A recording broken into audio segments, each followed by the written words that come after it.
Shenanigans. Welcome back. Everyone's back. Yay! Yay! You're not going to clap for him now? I did. Clap for him again. Thank you. We have Arian again. Yay! Eli. Don't clap. Huh? And then we're down to Vodos as well. He's been replaced by Skelly, as we know. Good old Skelly. We love Skelly. So, I forgot about that bitch. welcome back! Yay! Yay. So, you guys are pretty familiar already with you. I already gave you guys a pre thing. So you guys already know where we're at. So, going into this, we'll start with you, Dodge Warren. So you have been having some fun times. So in your training, what is something that you want to train on when it involves your Aether? Is it something that you want to make your increase the strength or the output or your bond with your spirit? What are you trying to focus on specifically? I think I'd be focusing on like the bond with the spirit to like improve control. Okay. And and using that for like creating things that I can control outside of myself. So like making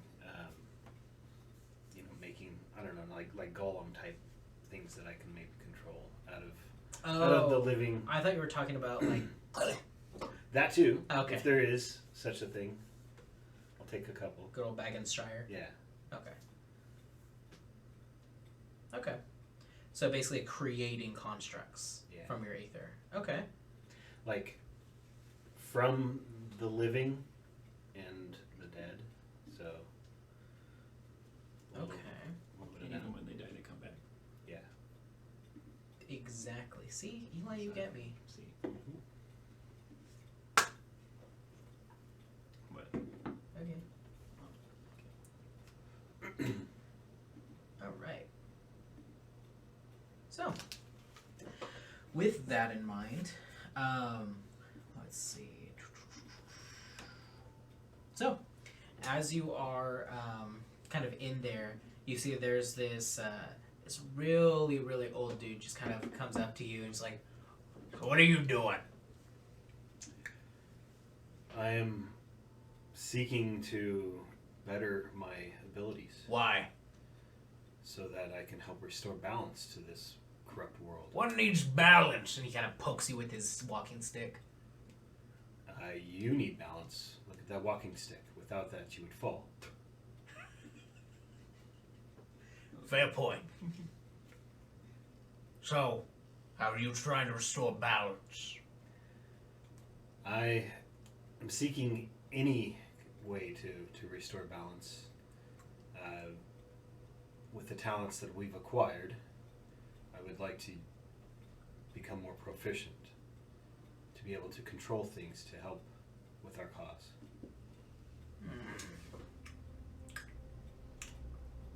Okay. What's your cause? But like I said, to restore balance, there's Restore balance to what? What are you taking away? What are you replacing it with? What are you balancing out? well, there's a perversion of the use of spirits against their will, I agree. and that has disrupted nature.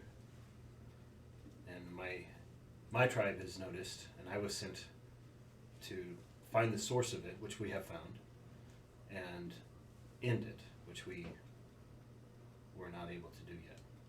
Your tribe? My tribe. There's multiples of yous. Well, they're not all as striking as the one before you, but yes. So they're all elephant men. Not all. We are a wandering tribe. The most, I would say, are of my stature. Not quite elephant, but not quite man. So you. Me. You got any other family? I have a brother. What is his name? His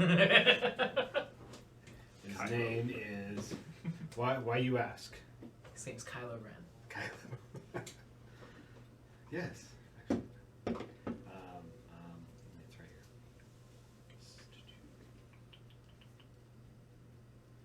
here. His name is Dajong Si. I think I remember that fella. Yeah, He's a little bit bigger. he had a bunch of armor on him. Yes. Yeah, I remember him. That's You know your him. brother. How do you know him? I met him. He came through here some years ago on his own journey of spirits. He's been missing from my tribe for 10 years, maybe more. Yeah, this was about 6 years ago. Trained him myself. You trained him. A little bit. Well, where did he go? Do you have news of him? Last I heard, he headed over to the Shadow Vanguard, I believe. Said he had to go investigate something. Ever since then, I haven't really heard from him. Do you have any idea how I might be able to find him? Well, he was kind of a secretive guy. Yes. Kind of kept to himself. Hated authority, and yet wanted to join up with militaries. So, who knows? Well, if you'd know, he joined the military because his fiancée was killed, and so That's he so. was going to join the military to get revenge, and to right what was wrong. Well, if he is in that military, I pray for those enemies. Your brother's a strong one. Yes. As much as you don't like the use of metal and all that, oh boy, he's the most skilled with it, I'd say. Yes, he's Boy can create spears that metal out of nothing. really. He was always a little bit of an outcast, even in our tribe. We got along. He was a good fighter, a good defender. You got that right. He did have a metal mind. Well, he has a lot of metal. Mhm, he does. All right. Now, what you gonna do with your power, huh? Well, I have a relationship with the nature around us. You don't Right. feel it, you don't see it, but there are microscopic spores everywhere, and I Like the communicate. mushrooms? They are sometimes Is manifest that as what you got mushrooms. growing on you, right? Some of them, Okay, some. but some of them you cannot see. Am I breathing them in? You're breathing them in now. Oh, that's gross. Well, they feed off of you. Your body gives them life. And in return, if you have communication with them, if you're able to tap into them like I do, you can use that and they will return that energy back to you. That sounds like a lot of mumbo jumbo, but I appreciate the explanation. Do you mind if I demonstrate? It's going to hurt a little bit. Not on me, I'm good. You sure? You! I'm asleep. Oh, it's like you're in your room. He points over at somebody random. You! Yeah? Come here! Orphan boy, come here. Unconsented orphan boy. Go. Stand in front of him. He's gonna do some mushroom magic. And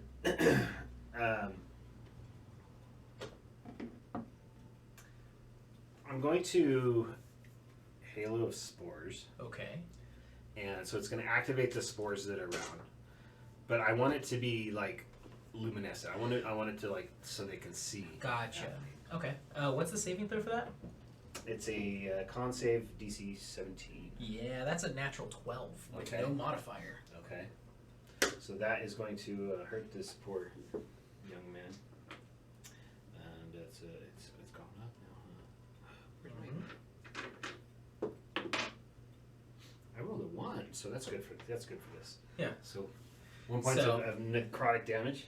So bioluminescent spores, as you kind of like grasp onto your shoulder and just kind of throw them out, this like dust of these like little microscopic little spores start to glow and be bioluminescent as you see them surround this kid. And he's like, "What's ow?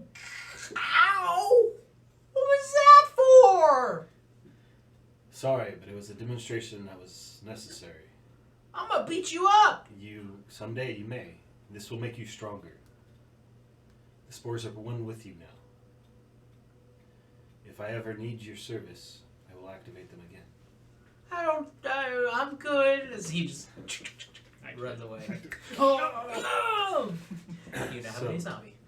So these spores, what I would like to learn how to do is channel my aether into the spores so that I can have more than just inflict damage, but that I can maybe control or sway an individual that's infected. Interesting. That's all doable. Or even inanimate things, make them animated. Interesting. Okay.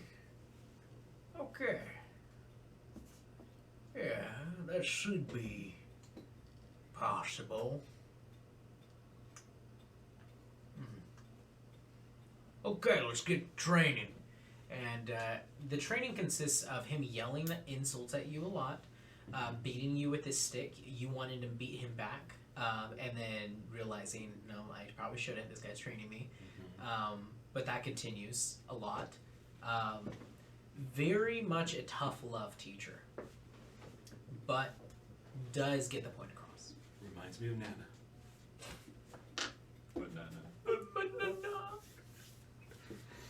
But yeah, great guy. So Cal, you watched Cal do that, and then Mally basically drag off his body, so Cal's asleep. You got knocked out? By using too much ether. Oh, from the explosion. I was too strong. Okay, yeah. Can't handle it. Nope. So what are you doing? Well, I went and knocked on his door. He was asleep, and then I went to the library. I went to the library. I don't remember what I found out. What are you looking for in the library? Oh, I was looking for history on the my childhood, the raids. Yes. That's what I was doing. Yes. And I think Spencer had heard some insight about that as well. Yes. And Do you that remember was- that? What I explained there? Very brief, not much, but I remember. So, there were a lot more elven tribes kind of scattered throughout all of the land that once was Almoreth. Almoreth was the previous kingdom. So it was Almoreth, then it was Geisland, and then now it's Etheria.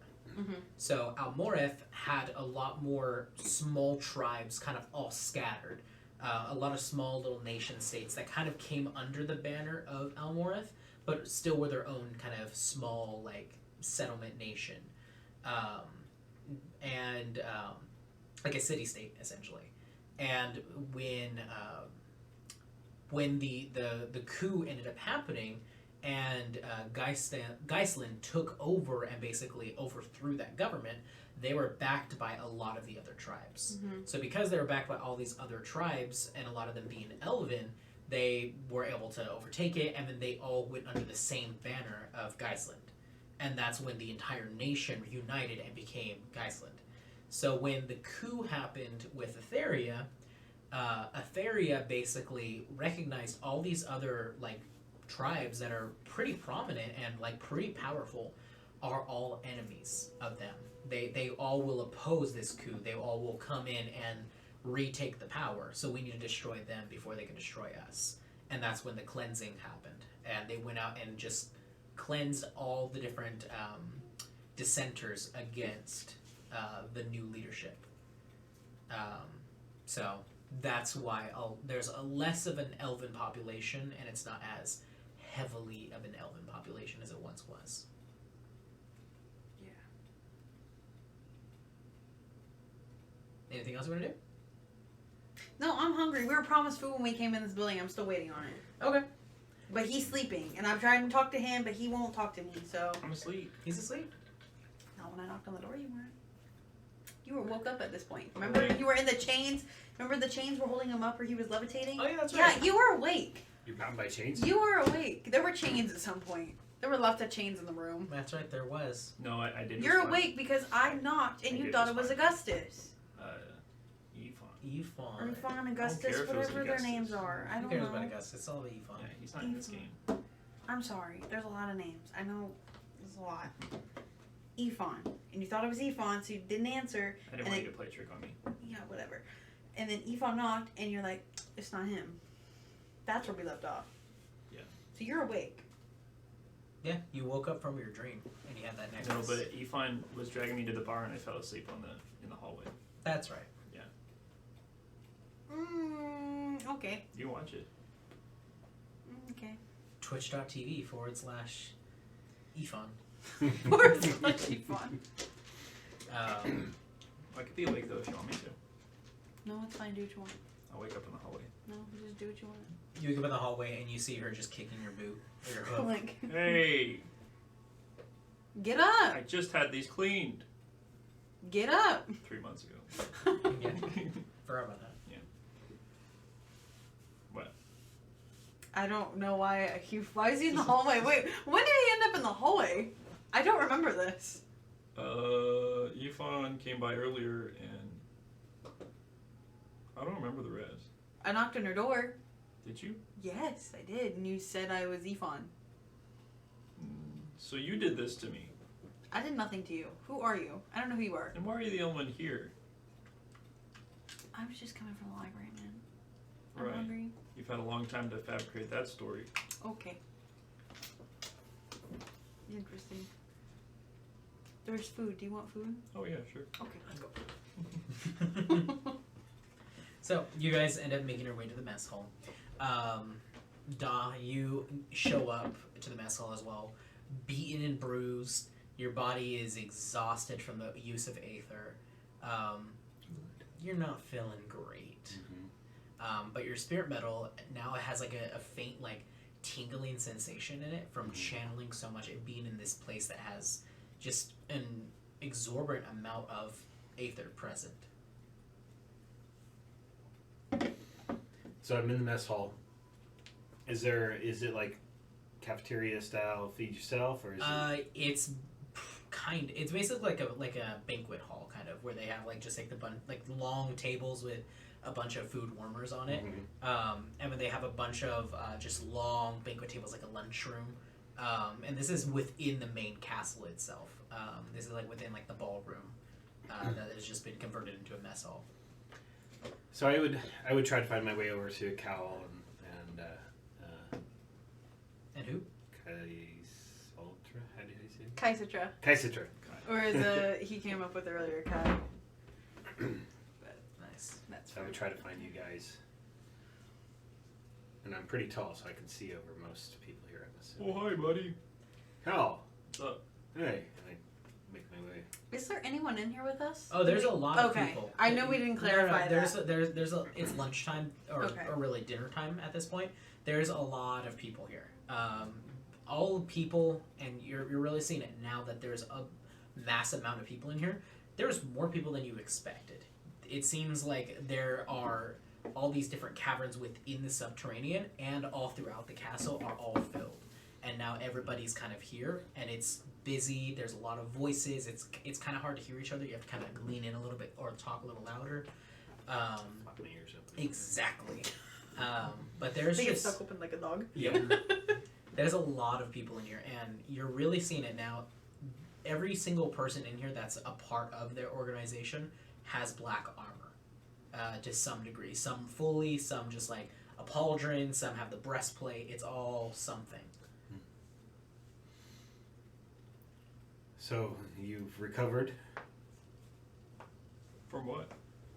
Well, you channeled a lot of aether. Oh yeah, I'm doing Things fine. A little bit crazy for a Right? minute. I'm doing fine. You're still tired. I'm tired.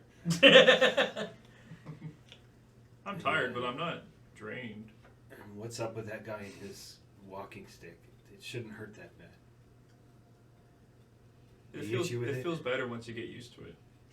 I thought so. He just, he's a little guy. He I so remember hard. being whipped a long time ago. It feels good after a while. Yeah. Because it's just them telling you to do better. Yes. Well, you cannot shape a stone by caressing it. You gotta smack it with a stick. You gotta smack That's it what with my- a stick. I don't know where I was going with that. I was gonna say that's what my mom always used to know. That's what my cow used to always say. But yeah, you guys are all sitting here. It's pretty lively. There's a lot of people just kind of all around. Some people have like full plates. Other people are just eating small amounts. But everyone here is kind of just rowdy. It's not like a designated like a military that's very like structured. Everybody kind of here has their own agenda. It feels like everybody has their own individuality. It's like a high school cafeteria. Basically, Yeah, Okay. yeah. Okay.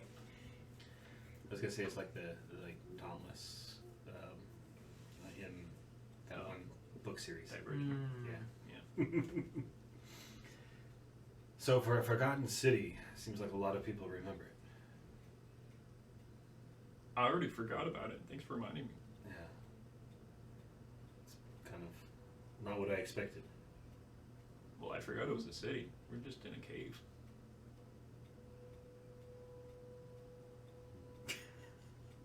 Where's the mead? Here it is. You just grab like somebody's like having a side conversation, and they come back like, Hey, wait. "Where'd it go?" And then I don't have a drink in front of me because I gave it to Yeah. Don. And I'll be like, someone stole my drink. You too. Yeah, it must have been him. Thief! Did you steal my drink? No, I couldn't have. He gave me this one earlier. What happened to my drink? Would you like to share it? And No. I've got my trunk in it. No. 2 straws. It's like he gets up We and can like both drink at the same time. he gets up. He still has his fork in his hand. He just throws it on the table and walks away. Goes over and presumably he's gonna get some more meat. Oh, I'll follow him. Takes his Okay. plate. He just takes his plate. Yeah, I take it. Eat his plate. He comes So back. you, He's just. you follow This is him. great service. Okay, you follow him and you kind of go to where the kitchen is, and there's these huge casks of ale. Ew. Ale. Yeah, I get some. Okay. Ew. You get some for Doswell. No, he's got some. Okay, cool. I'll get some for Kai and Bodos though. Perfect. So you end up coming back with 3 cups and just I put 2 in front of Bodo and 1 for me. love it. Nice. I take from him because he's not here. He's not here. Oh. He's not here. He's sleeping. He's transing. Okay. So, have you become more proficient with your Aether? You could say that. And I was gone a lot, so Mhm. do I know Kai and... I don't even know him yet. Okay. She's He just wouldn't following talk to. You've heard, you've kind of like, she's kind of followed you around and kind of been like, hey, a little bit. I tried. She keeps following me. She kicked me awake from the hallway. It's been a day. I We're, found we're all him. standing in a circle, and she's the one like walking around it, trying to get in. And Yeah. That's all I want. All I want is to fit in. She's having to jump real high because you guys Yeah. are so tall. You're just so tall. Like, what was that? So, where are you from? We haven't really I talked a lot. know, and I don't even remember where I'm from. Give me a second. I am from. Well, anyways. Oh, okay. You I'm had your from- chance. I'm from Gardenia, Noshaven. Oh, nice. Yeah. What brings you here? Dreams. Dreams. Dreams. I've had dreams, and they You brought me dreamt of here. this place? I guess. I don't know. It's weird. My body just kind of like, it's very strange. That is I'm very new strange. at all of this, so like, Dreams like visions? Like you Kind see of. the future? I can't see the future, but like, it's like a gut feeling. It's like, you should go there. And so I am, and then I learned I have this thing called Aether, so I'm learning about that too. And Were then I you- found him in the hallway. So you have this Aether naturally? The lady with the mallet, she touched my bow or my quiver, and it shocked her. It was really interesting. Never seen that Very before. interesting. I never seen that. What have you been able to do with it? And you look and see her quiver is spirit metal, and it's very finely crafted. Very nice bow. Thank you. One of my father's family friends gave it to me. Very, very cool. So this vision, these dreams you have, is it a good thing you're following, or is it an evil impending? I think it's good. I hope it's good. This is all very kind of like. Now that it's here, I feel like it's been here for a while, but it's finally making itself known. So it's a little overwhelming. But Is it the a man with dream the or a stick kind nightmare? of scared me. What? Are you dreaming or nightmaring me? Undecided yet. Okay. It depends. It depends on the day. Yeah. I've learned if I go with it, the dreams are better. If I don't, it doesn't like it. So I assume it has something to do with the spirit thingy, whatever that is. In this dream, is it like showing you where you need to go, or does somebody talk to you? A little bit of both. It's kind of like it's not a planning thing. It's like, just depends on the day. But it brought me here to see you two. I still don't know your names. But, I'm here and, yeah. I'm just kind of going day by day. We are too. My name, you can call me Rin. Okay. It's Dajon Rin, but most people call me Da, which is wrong. That's Well, right. duh. That's okay. Yeah. That's Rin. Yeah. You can call me Lucky. I don't think that's your name. I don't think your name's Kai. Okay, that's fine. Call me That's whatever you want. That end of story. You can call me Cal. Okay. Are you Cal good? I or found Cal? you in the hallway, and then I heard a loud thud from in the room you're in. You good, right? The man Remember with the that- stick didn't like you. Remember that nuke that blew up the orphanage a couple miles away? Oh, that one, yeah. That was me. I'm tired. As one would be. Okay. Which you, as you're like, I'm tired, you kind of just look down at your hands and you see like little like charred marks on your hands that you're kind of like, that kind of hurts a little, but we're working through it. What kind of charred? Almost like you were exposed to an immense amount of heat and kind of burned your hand. Like the light was so bright that it just kind of created sunburn. How do I taste? Like a charburger. I have gauze. Do you need it? You've been to the Habit. How does it taste? A little bit like dirt. Venison. Because I don't have meat, so I'm like, it's just burnt fabric. That's all I am. I have It's like gauze if you need overcooked it. broccoli. Ew. Oh, farts. Ew. Asparagus. Oh. Every time I look, Asparagus. Have you ever microwaved broccoli? Oh yeah. Oh god, it's the worst smell. What? You've I've never smelled it. Microwaved, but it's never smelled. Oh, it's bad. It smells. What'd you do wrong? It smells like farts. What did you do wrong? I didn't microwave it. I'm not a heathen. Who did? My mom's old boss. Every I morning. thought you were gonna say my mom. Jennifer, no. No, it was. Ugh, the entire office smelled like farts. Oh, I guess if you reheat it, I was thinking like you steamed it in the bag. No. No, it was reheated. It I must have think been so. something they seasoned it with, because I've reheated it and not had an issue. Okay, you're perfect. I know. Thanks for pointing it out. So. Okay. You just hear kind of meekly, "Hi, I'm Ifan. I'm here." Good to know. You see the real pale skin. He needs some sun. Yeah. He needs some sun. Maybe He's a little pale. Maybe. Just a little bit. You look You'd like the beautiful. coast. The Just coast the way is you cool. are. Is he still like shrunk down in size, or is he regaining some of his? He's regaining a Original little bit of stature. size, yeah. So does he always have little? But he does have like large bandages all over his arms and kind of fingers.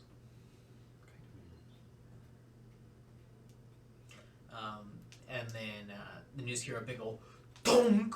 You look over and you see the giant shield that Voto's put down. He kind of sits down. So what are you guys doing here? Well, This girl that's been following us around, she just told us her name. So. Oh yeah, it's Kai. I'm glad someone listens to me. Well, no one's told me.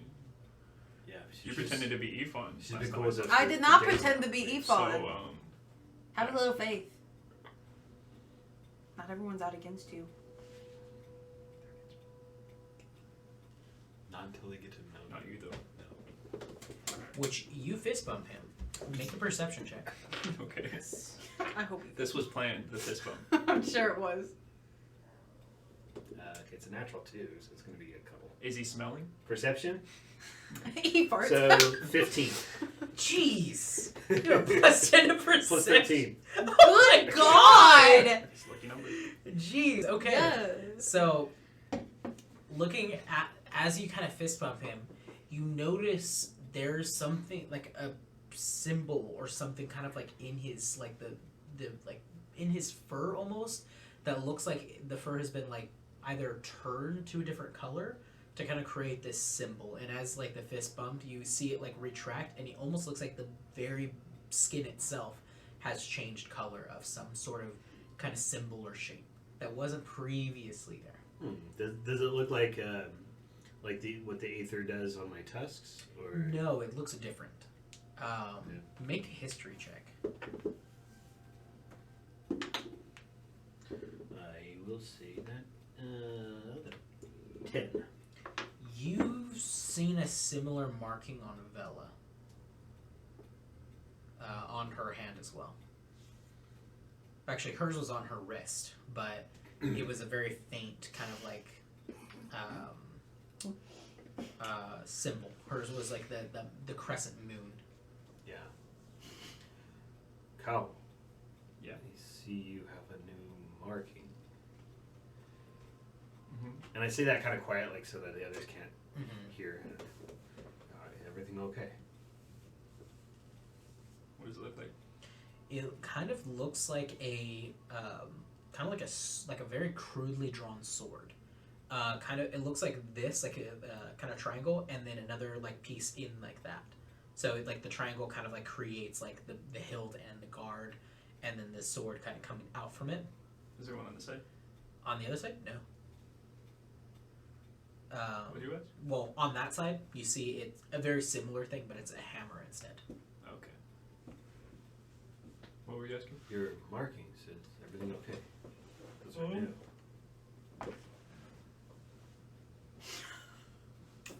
No, Vela had similar. I know what it is, but I don't. And she was cursed beyond recognition. I don't know. Maybe it's just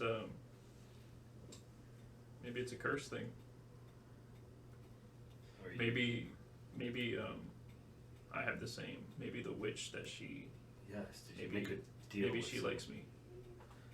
some higher She power? saw witch? me through Vela's eyes and she wants me. Maybe that's why. I would do the same thing if I was the witch. So Well, when she was cursed, her family kind of her village turned against her, and I'm afraid that if you're cursed, people might see you you're the gonna same turn way. against me. I would never turn against you Well, that's all I care about. unless Right? I have to. Oh. But you would do the same. Yeah. Let's see if you could trick the devil twice, huh?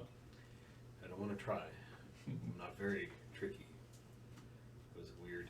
I was really lucky. Very lucky. We had. I don't pray to any divine guidance or to any higher power, but there must have been something going on today. Roll of the dice. It was like somebody was controlling it with a polyhedral type device. Which Why one? polyhedral? Because it's more than one hedral. What's a hedral? Which that's a favor you can always go back on to have a favor with the pit fiend. Mm-hmm. Always something to kind of have in your back pocket. Poor favor. Please. See? Yes. Burrito. Stumped. Del Grande.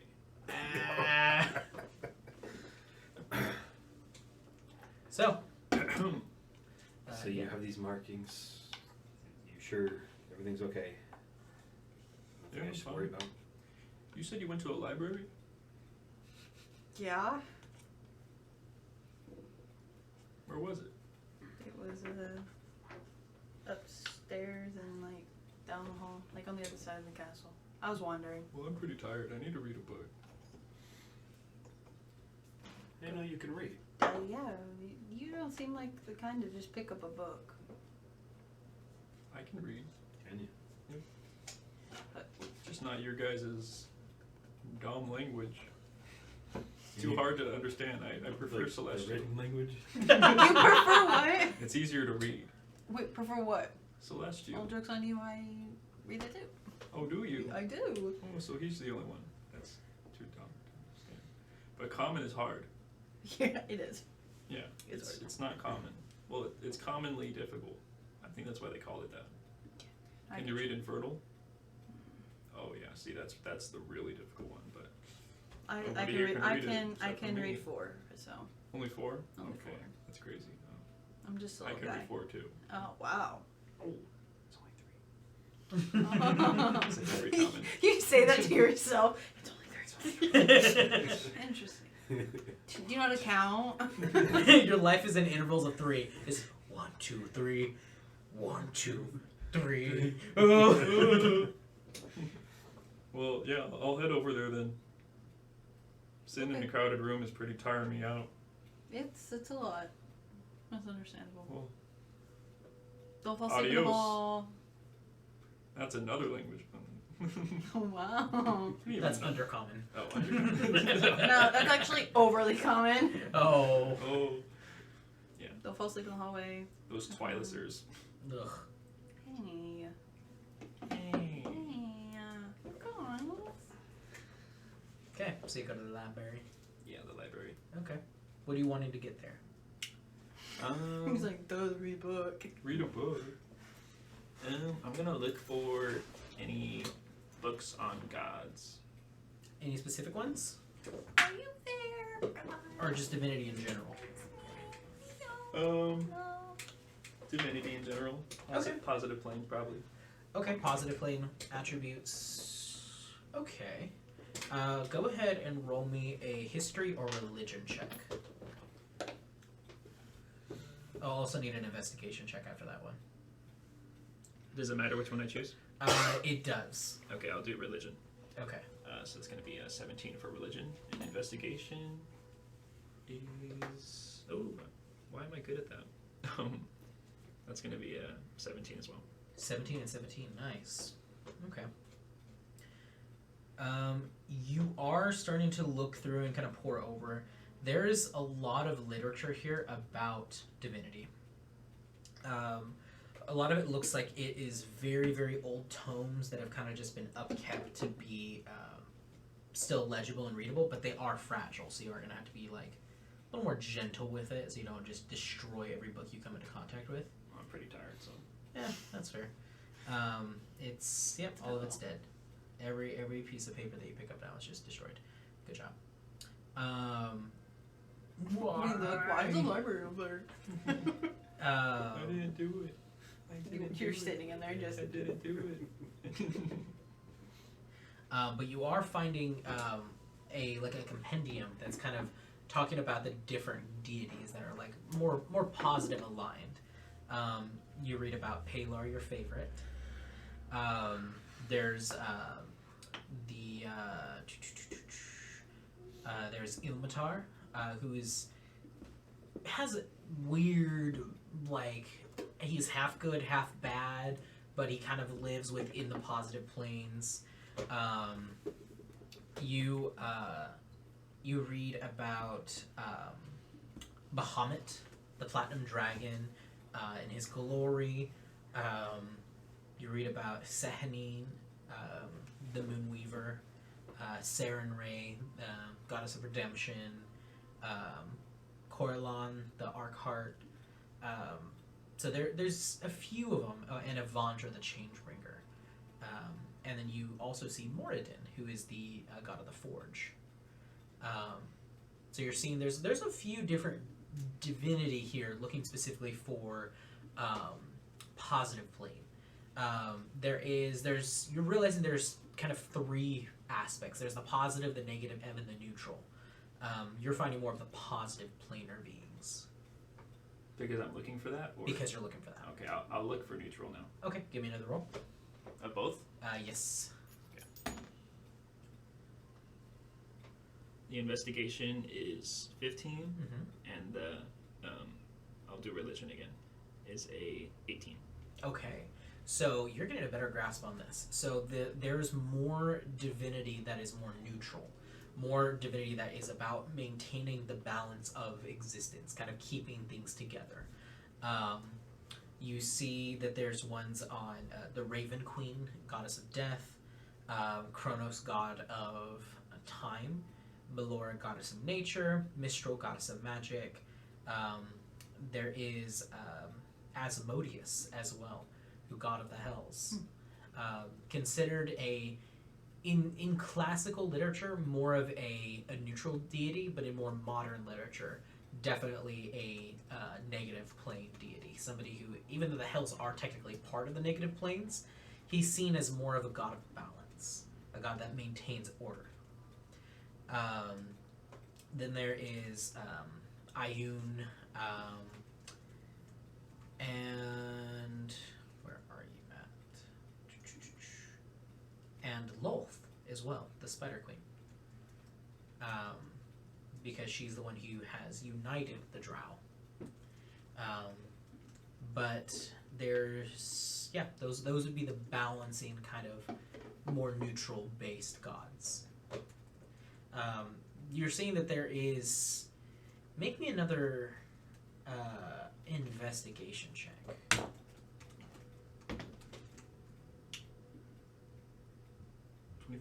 24. You're starting to get more and more like getting different books from different sections, and they're getting older and older, and you realize there is a gated off section in this library. There's the main area, but now you're kind of like going and perusing, you're digging a little deeper, and you're realizing there's an area of this library that is not accessible. That looks like it has a bunch of other books that are all like bound and chained and attached to like a chain system to keep them all locked and contained. Maybe there's more answers in there. I'm gonna look for on the covers of them. Mm-hmm. I'm gonna look for a chain with a hammer. Okay, make me in. This is a perception check because you can't get up and close. Okay.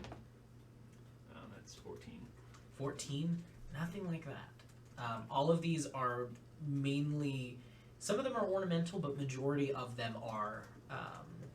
They have a purpose to just keep everything here.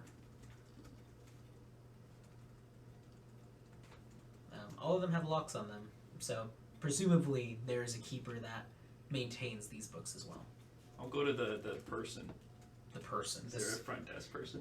There's not really a front desk here because it's not like a public library. Mm-hmm. But there are scribes that are kind of like working on books. It looks like some of them are transcribing the really old tomes into more new modern ones. That way they're able to keep the literature alive. There's a whole kind of area that's mainly just for transcribing one literature to another. So there's scribes everywhere in here. All of them all have black robes. So you just go up to a random one. Okay. You go up to a random one. There's this little gnome. Looks like he's on like a high chair, like a booster seat on the bench, and he's just kind of poring over it. It looks like he's got like this spread of like 10 different books, all open to different pages. Some of them look like really old. Some of them look more modern. It's just a big smorgasbord of literature. And he's got this big ink quill, the really like pompous one, and he's just reading over a book and writing into another book, not even paying attention to you. Hello? Hello? Well, 1 minute. Okay. Mom Spaghetti, how can I help you? I love that song. I'm looking. There's no librarian here, is there? We of the Order maintain this library. Oh, so you guys are all librarian? Sorts of, yes. We So, like like- to call ourselves scribes, but sure. So as a scribe, do you know where I'd be able to find like a specific kind of book? Depends. And he kind of puts the quill down in like a little tray.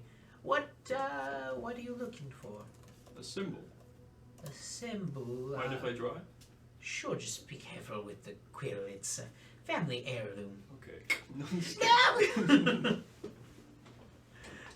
I'll try to draw it. What are you trying to draw? Just a chain with a hammer attached to the end of it. Okay. That's what it is, right? Field Ars? Yeah. Yes, that is Okay. his holy symbol. Do I roll for that? Or? Yes, that is going to be a performance check. Oh, I'm good at that. I'm really good at that. That's 22. 22. So you end up drawing that, and the more you draw it, the more he's like, interesting. Yeah, not sure about that one. That one's real strange. You think anybody else would know? Doubtful. Okay. Can I make an insight check? Yep.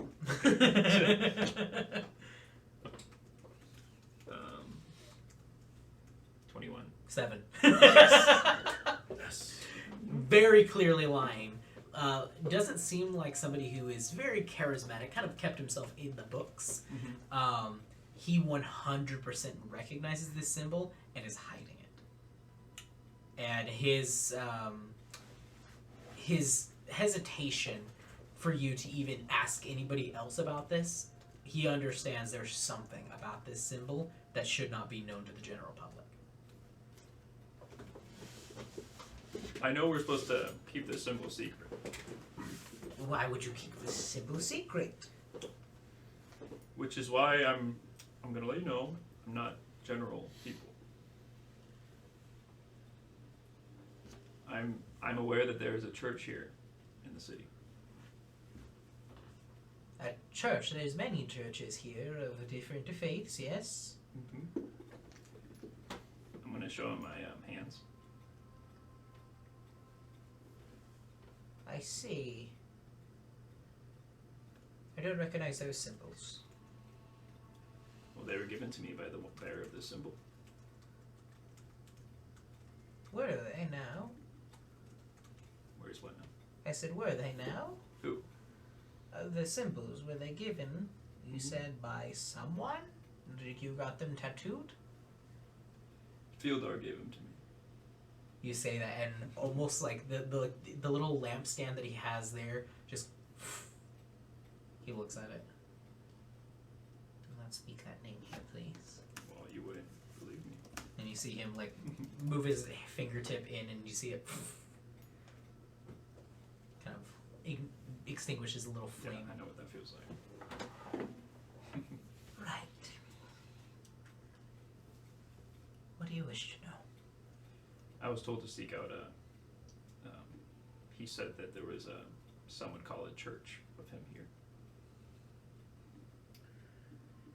Right. A place of worship, more like. Come this way. And he kind of hops off his little high chair and starts to walk over. His height is like to your like knee bend. He's a very small fella. Okay.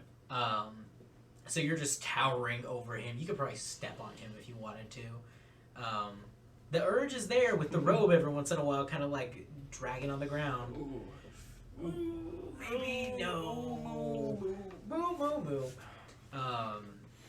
But he does lead you to that area that was caged off. And you see him go ahead and bring out this enormous key ring, seemingly out of nowhere. And he's like, this one, no, that's not that one. This one, nope, that's to the break room.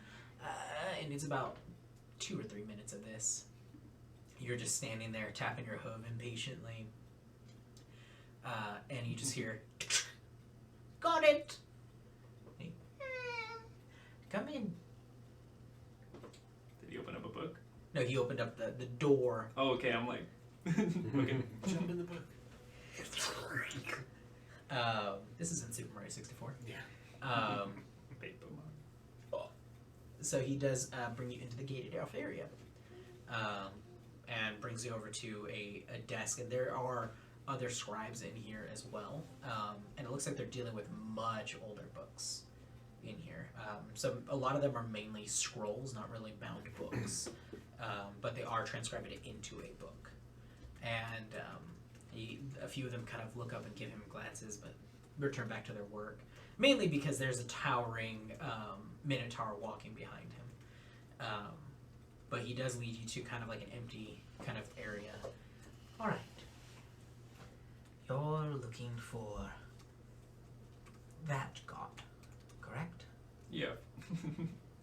The F word, yeah.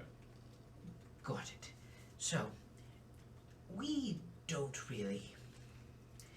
He's not necessarily forbidden of a god, but he's not someone that is really openly worshipped. Someone who is not actively sought out. And it's usually kept on the hush-hush. I would recommend you also keep it there as I well. do. Good. When it comes to spirits and places that have a lot of spirits around, and you kind of, it's good to keep your words very well intentioned. Do you have a recommendation for something I should say instead? Not really. Exactly. We mainly just don't mention him. Not really something we like to talk about. Yes, there are gods that are hidden. There are gods that have died as well, and aren't talked about anymore. We like to keep those kind of to ourselves. You understand? Yes. Okay, good. What can I help you with? I was told there'd be an altar of some sorts in the city. There is indeed one, and it's out of the royal district. I don't know its exact location, but I do know it exists within the outer skirts of the city. More in the destroyed areas. Do you know where? Not exactly, no. Do any of these books say where? Or mention it? I don't think they would, to be honest. Given the secrecy that the god has, it would be probably more prudent to ask him or seek out one of his followers. Do you know anybody else that? If I did, I wouldn't be here, probably. Well, now you know one. Oh, goodness. Don't worry, you're safe. I hope so. From me, at least. Oh, got it. That's a relief. Any other information? Would you want to know? Well, I was trying to read up in this section, but they were all locked off. There are some that is privileged information, yes. Do you have any information on Paylor? Plenty. Baylor is a well-respected deity. But in this kind of area. Plenty. What you are wishing to know? His attributes, his power, his miracles, his church. I'm thinking more of his faults. Do you have any of his mistakes? His faults. Yeah. That's a strange request. I mean, there's a possibility. The gods and deities primarily are good, and unless they're a betrayer, but then again, there is also contention of what makes a betrayer, so You could say that for any of the gods. True. That is very true. You're looking for his fault specifically. For his fault specifically. Understood. Well, let's look for a book then.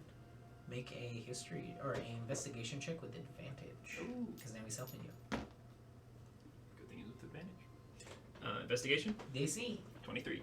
Nice. You are finding there's a few books here. Make a history or religion check. With advantage? Yes. Okay. That is a 16. Of? Religion. Got it. So in this book, you are finding there are like a few different books and holy texts in here, things that are kept from an age long past. There are a few different books that are talking about the different divinity that exist, but you're looking for Paylor specifically. You find different literature of Paylor being kind of a hothead. I mean, for lack of a better phrase, pun intended. He's a bit of a hothead in terms of people that directly oppose him or people that are that have shown resistance against his power or against his church have had in the previous eras before the gods kind of took a little bit more of a step back, even when the Divine Gate was up, they still kind of had a little bit more of a hand in the world. But as the gate got stronger, they got weaker in influence as well. And then also their followers of that era, their teachings had slowly died out. But there were aspects and times where his avatar would come in and just annihilate dissenters with just hot, fiery fury, like heavenly fire, just ascending down, seemingly from the sun itself. But he is a very quick to anger god, and that is seen as one of his main faults. One of the things that is regarded as something to be careful of when dealing with him. But otherwise, a very just god, a god that will not destroy something just for the sake of destroying it. There has to be a reason for it, but he's not somebody who's a diplomat. If he's given a reason to destroy something, he will take that reason. Okay. Nothing about the sun, though. Nothing about the black sun. Oh, okay. I wasn't looking for that. Oh, okay. What's another one? Oh, the Arathis. Arathis. All right. It's the same thing. Okay. Give me a second here.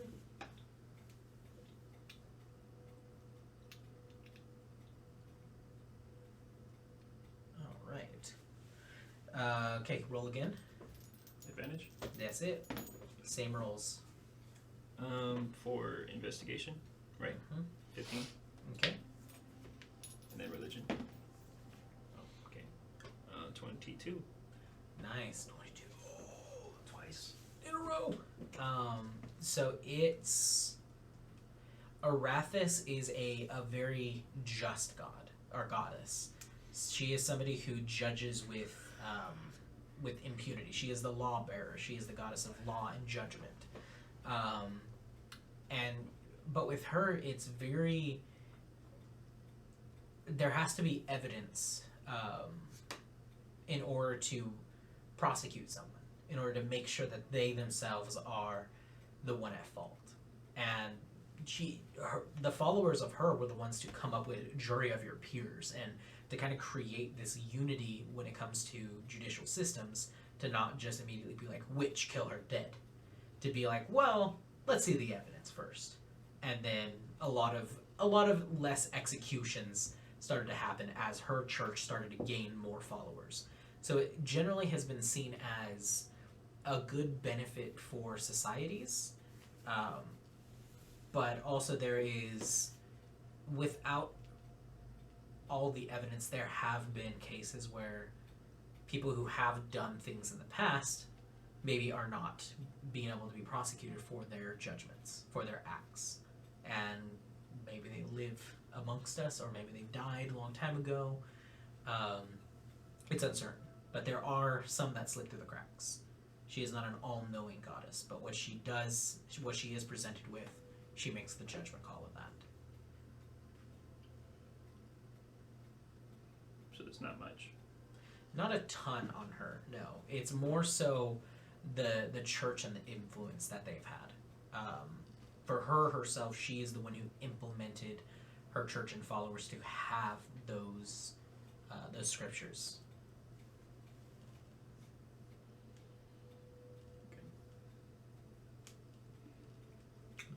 I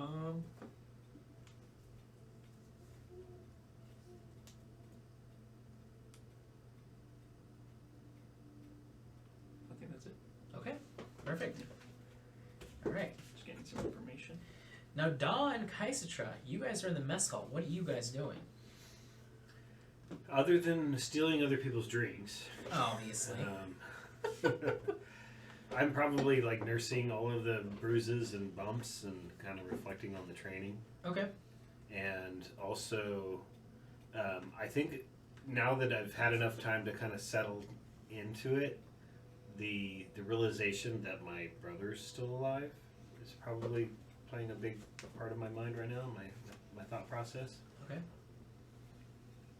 So, a couple drinks into it, I'm getting to that point where it's like a sad drunk. Yep.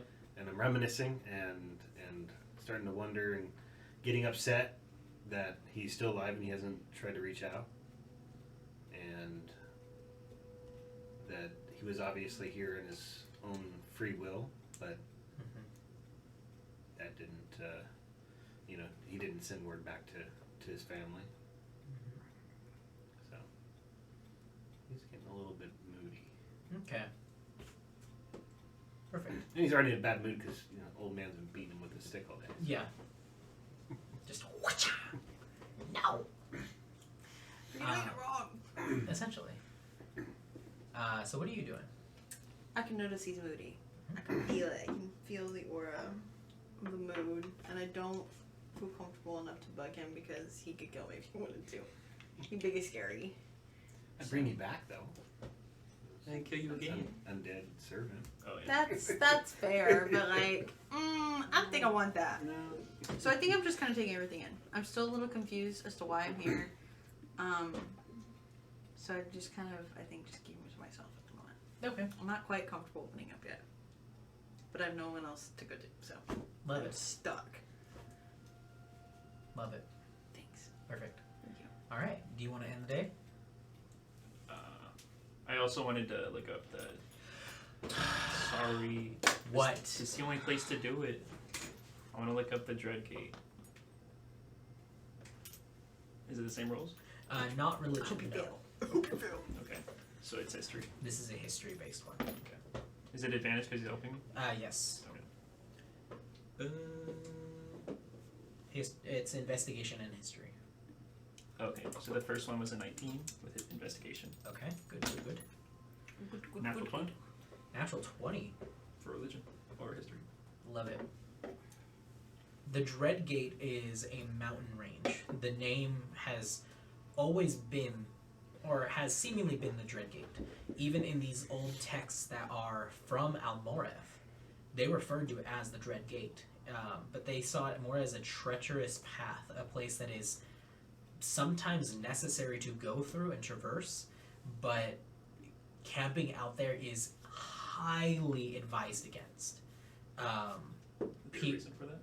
There have been so many missing persons cases throughout there. Entire legions of armies have gone through there and never came back. They walked through the mountain pass, stayed within the pass, and just vanished. No one has ever heard of them since. There's no armor left behind. There's no sense of a struggle or a battle. Nothing. Just gone. Like the existence itself, they never existed. Like they walked through a portal almost. And there has been a lot of research in is this a portal? Is there a rift here? But all studies are inconclusive. And people that have gone through there but have not camped out there,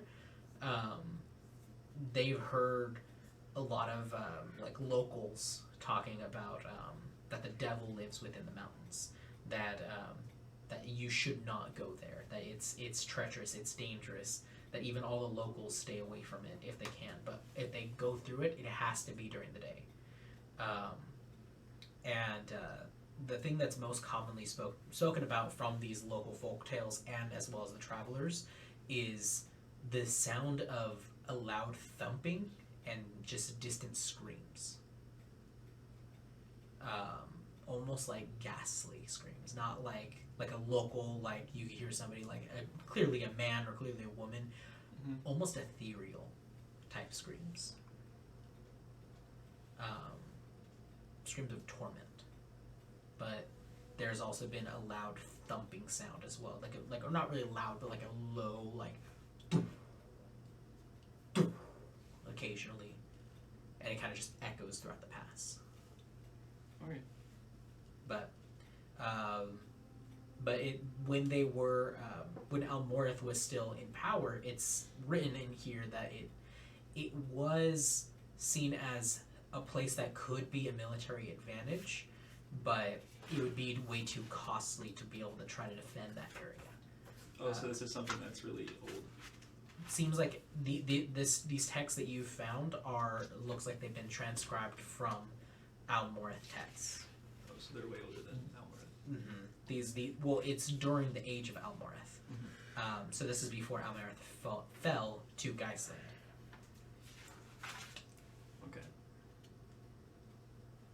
Okay.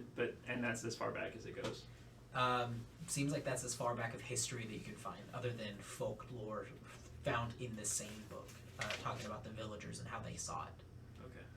Nothing about really delving into it, mainly because it was seen as too dangerous to be able to do it. If entire legions of men have just vanished, it's not a good place to be.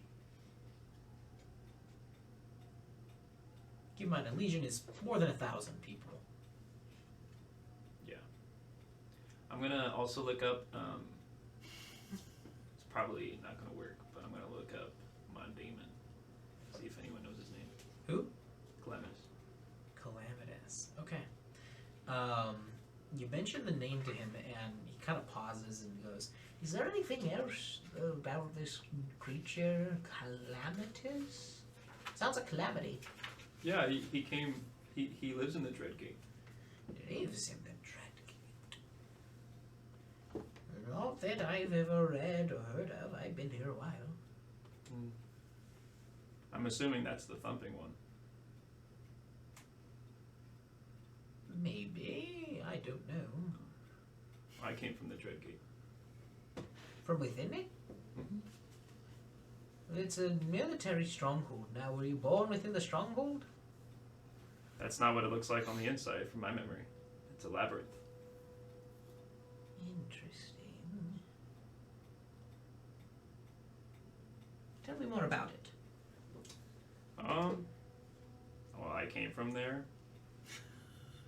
That bad guy was in there. It's a labyrinth. I don't know. I was a toddler when I was in there. And how long ago was this? About a year ago. Oh, you're a few years old now? Like 2. Oh. That's young. You're quite intelligent for 2. Well, they do say I'm a prodigy. Usually minotaurs also don't grow as large as you do in that short of time. I know. Well, other minotaurs don't have himself, aether. I've learned. Right? Other minotaurs don't have either. He was homeschooled. I haven't seen any. You went to Right. charter school, I see.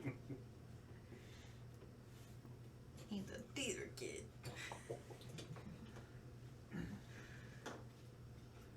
Prodigy in the form of charisma. It's true. Where'd they get it? You're crazy. Great talent.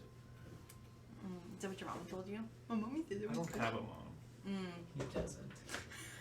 He's only 2, he don't know that. He's 2. He knows. Oh. Too old. You're almost the full You have number. any other questions? 1, 2, 3. Oh my god, he's almost the full number. That's about it, I guess. Okay, well, hope I helped with your research. Oh, thank you. And, keep it secret, right? Yes, please. Okay. Well, nice meeting you. Might see you again. Not in life, though. Oh, It was nice meeting you, though. I'll okay, leave. okay, bye. Strange man.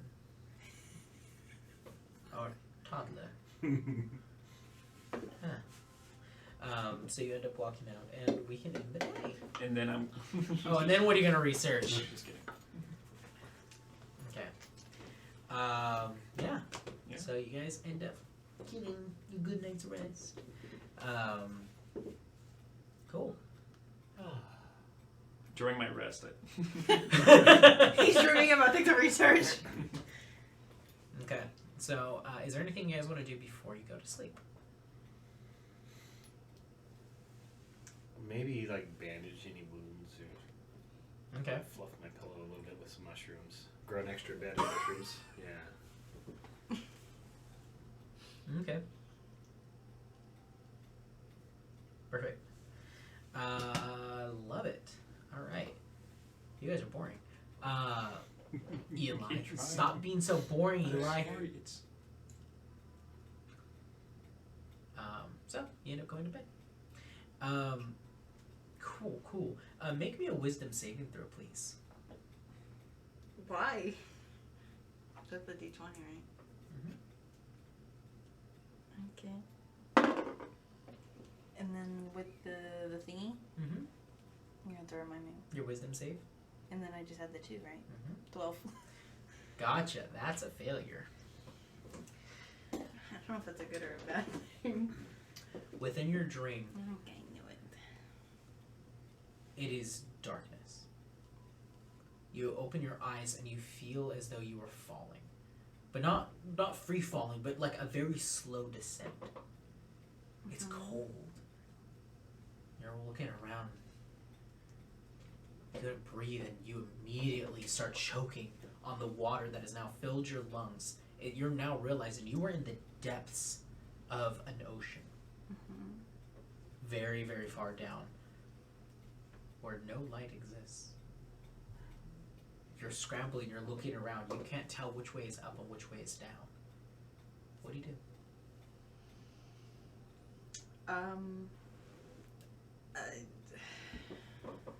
I don't know.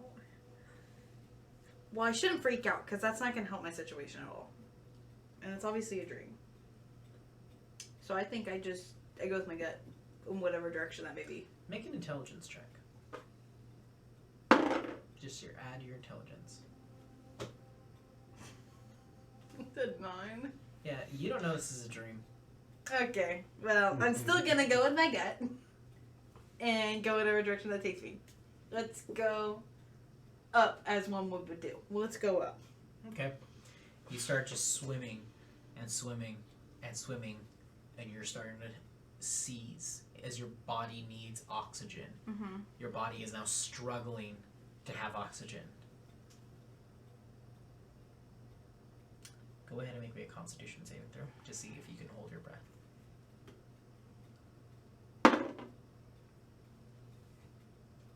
22. You're able to hold. You're able to hold your breath a lot. Joke's better. on y'all, I'm a fish. You're able to maintain and not suck down all of the water. She's elfish. But you That are. was good. But you're struggling. Your body's on fire. You're swimming and swimming and swimming and swimming. I'm obviously going the wrong direction. Well, maybe. If there's no light, that's pretty deep ocean.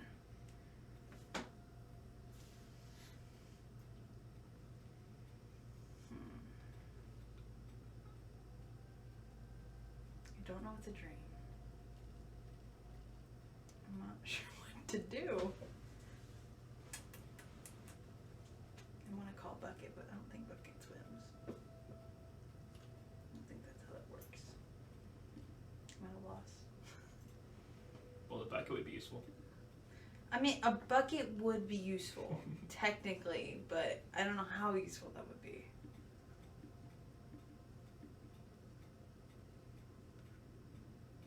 Bucket doesn't swim.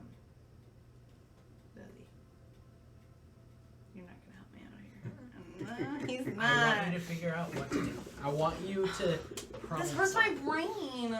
Good. I want you to problem solve here. I had to do it all day.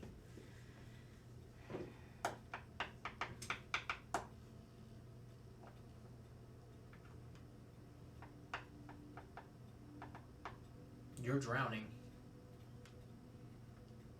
Well, in theory, if I die in a dream, I'll wake up. But I don't know it's a dream. But either way, I'll wake up. Okay. Maybe. Who knows? Maybe I wake up and the room's full of water. I don't know. You're just gonna drown? No. I don't know. Maybe What are you doing? What are you thinking of? I'm thinking of I'm gonna drown and I don't know what to do. I'm just a little guy. I don't know. She's inexperienced. She don't know what she's doing. Maybe she should drown in her dream. Maybe she should. Maybe this is a lesson. But that's not what you want me to decide. You don't want me to say that. Is that your choice? I don't like making choices. I don't know what you want me to do. This is stressing me out.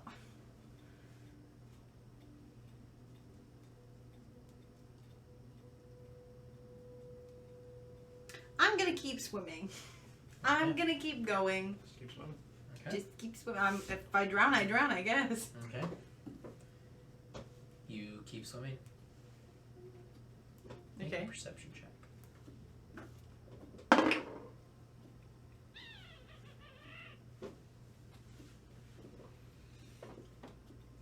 21.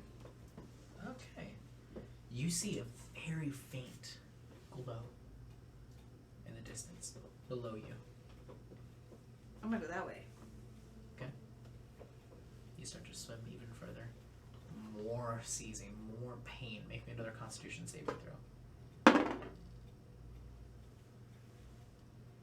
9. Not as good. You're losing your breath and you're starting to choke on the water that's now filling your lungs. Okay.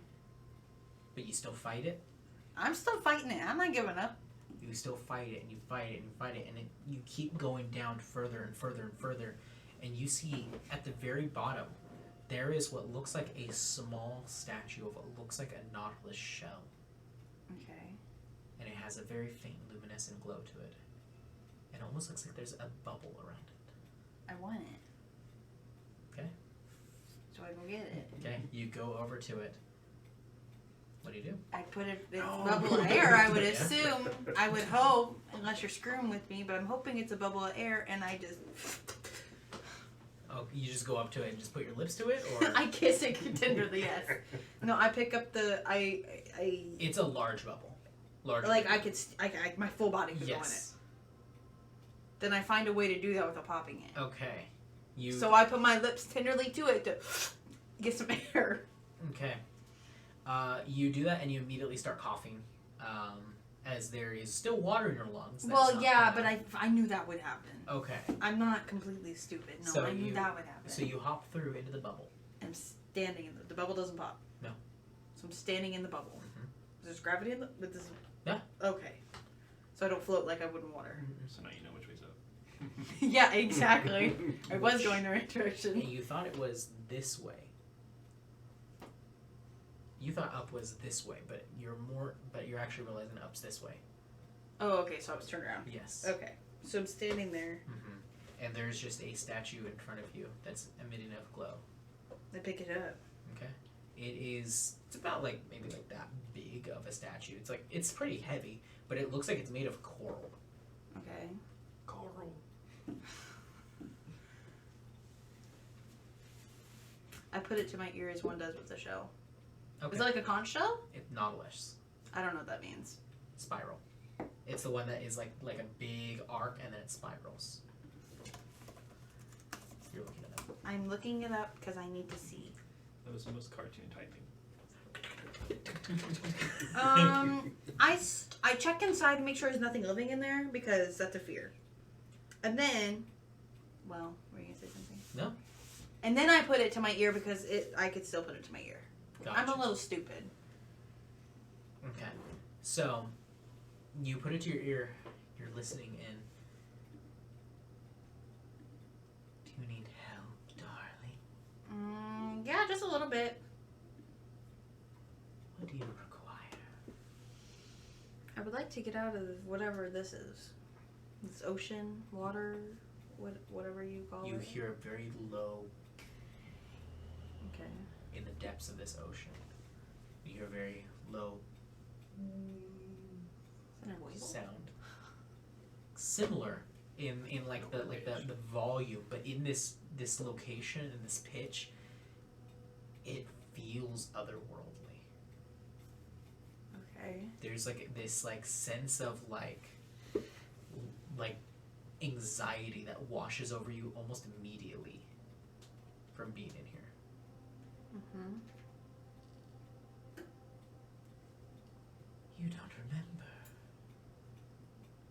Remember what? And you see the ground around you starting to lift up. The sand itself looking like it's forming and creating these long tendrils out of almost like the sand itself. You see the sand slowly starting to fall away. Mm. You see these long, like kind of like pseudopod like appendages, almost like a squid, just starting to kind of create this gazebo of tentacles and tendrils all around this bubble. You're speaking from the conch. You don't remember me. I think I remember you. You seem familiar. Make me a wisdom saving throw.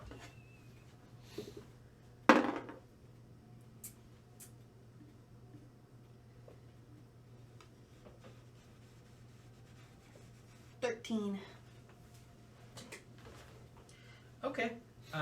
So you don't immediately scream and have your mind melt. But It's a good sign. that is a good sign, I would say. That's a good thing, yeah. Generally I speaking. didn't drown. I didn't, You didn't, I didn't, you know. Yeah. So you didn't immediately go crazy from this. From like the sound or like just the whole experience The itself? whole experience itself. Okay. And then you see this almost like feminine visage just kind of reach and go closer to the bubble, incomprehensibly large. She's outside the bubble. Outside of the Okay. bubble. And you see almost like these tendrils that kind of like start to just brush up against the bubble. You're starting to see the ends of them are almost like these sea serpents that like as they kind of drift past. Mm-hmm. And you see this face devoid of any eyes or like facial features, but you see it kind of creates this almost like crest that turns into like almost like a crown of coral that leads into this nautilus like shell onto the back of the head. And you see these large like kind of like almost like hair like tendrils that drift down, and you're starting to now see all of these bioluminescent spots starting to flicker and shift. Is the shell on her back the same as the glowing, the same as this one? Okay. And you see as she gets closer, I did not appreciate that woman touching my vessel. As she looks at your quiver. Okay. I'm not sure what you wanted me to do about that. Be more cautious. Duly noted. I will not have anyone sullying that, including you. Why including me? It's mine. You just take part of it. You're mine. Okay. Remind me of your name again. It's like a Valentine's heart candy. Exactly. One comes through the shell. It drops through. Be mine. Made for you. Made for you. Yeah, made for you. I am known as Adova, the Abyssal Watcher, goddess of the dark seas. That's what I thought. And I am the spirit you formed a contract with. Even though I don't remember. That is up to you. Interesting. I remember it very clearly. Clearly. It shows. What are you wanting from me? Continue with your journey. To... Find out more about the spirits. The tribe. Find the Lake of Souls. the Lake of Souls. Are you the one that's been causing me to have the weird dreams to end up where I am? With the people I'm with? I'm glad you noticed my handiwork. caught on to your pattern. I will message you again. Do take care. As kind of creeps back and all the bioluminescent lights shut off immediately. As if eyes all over her body have closed. Am I still in the bubble or do I wake up now? You wake up and you immediately wake up coughing, and you cough up seawater. Okay. And you're drowning in your bed. And That's other one. you look around. Your whole room's dry except your sheets now because you just coughed up. That's a real wet. a dream. Am lot. I dry or am I wet too?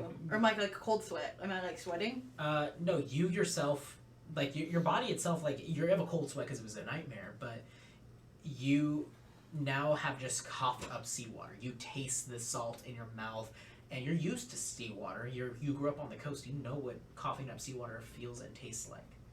Mm-hmm. Okay. So I'm shook.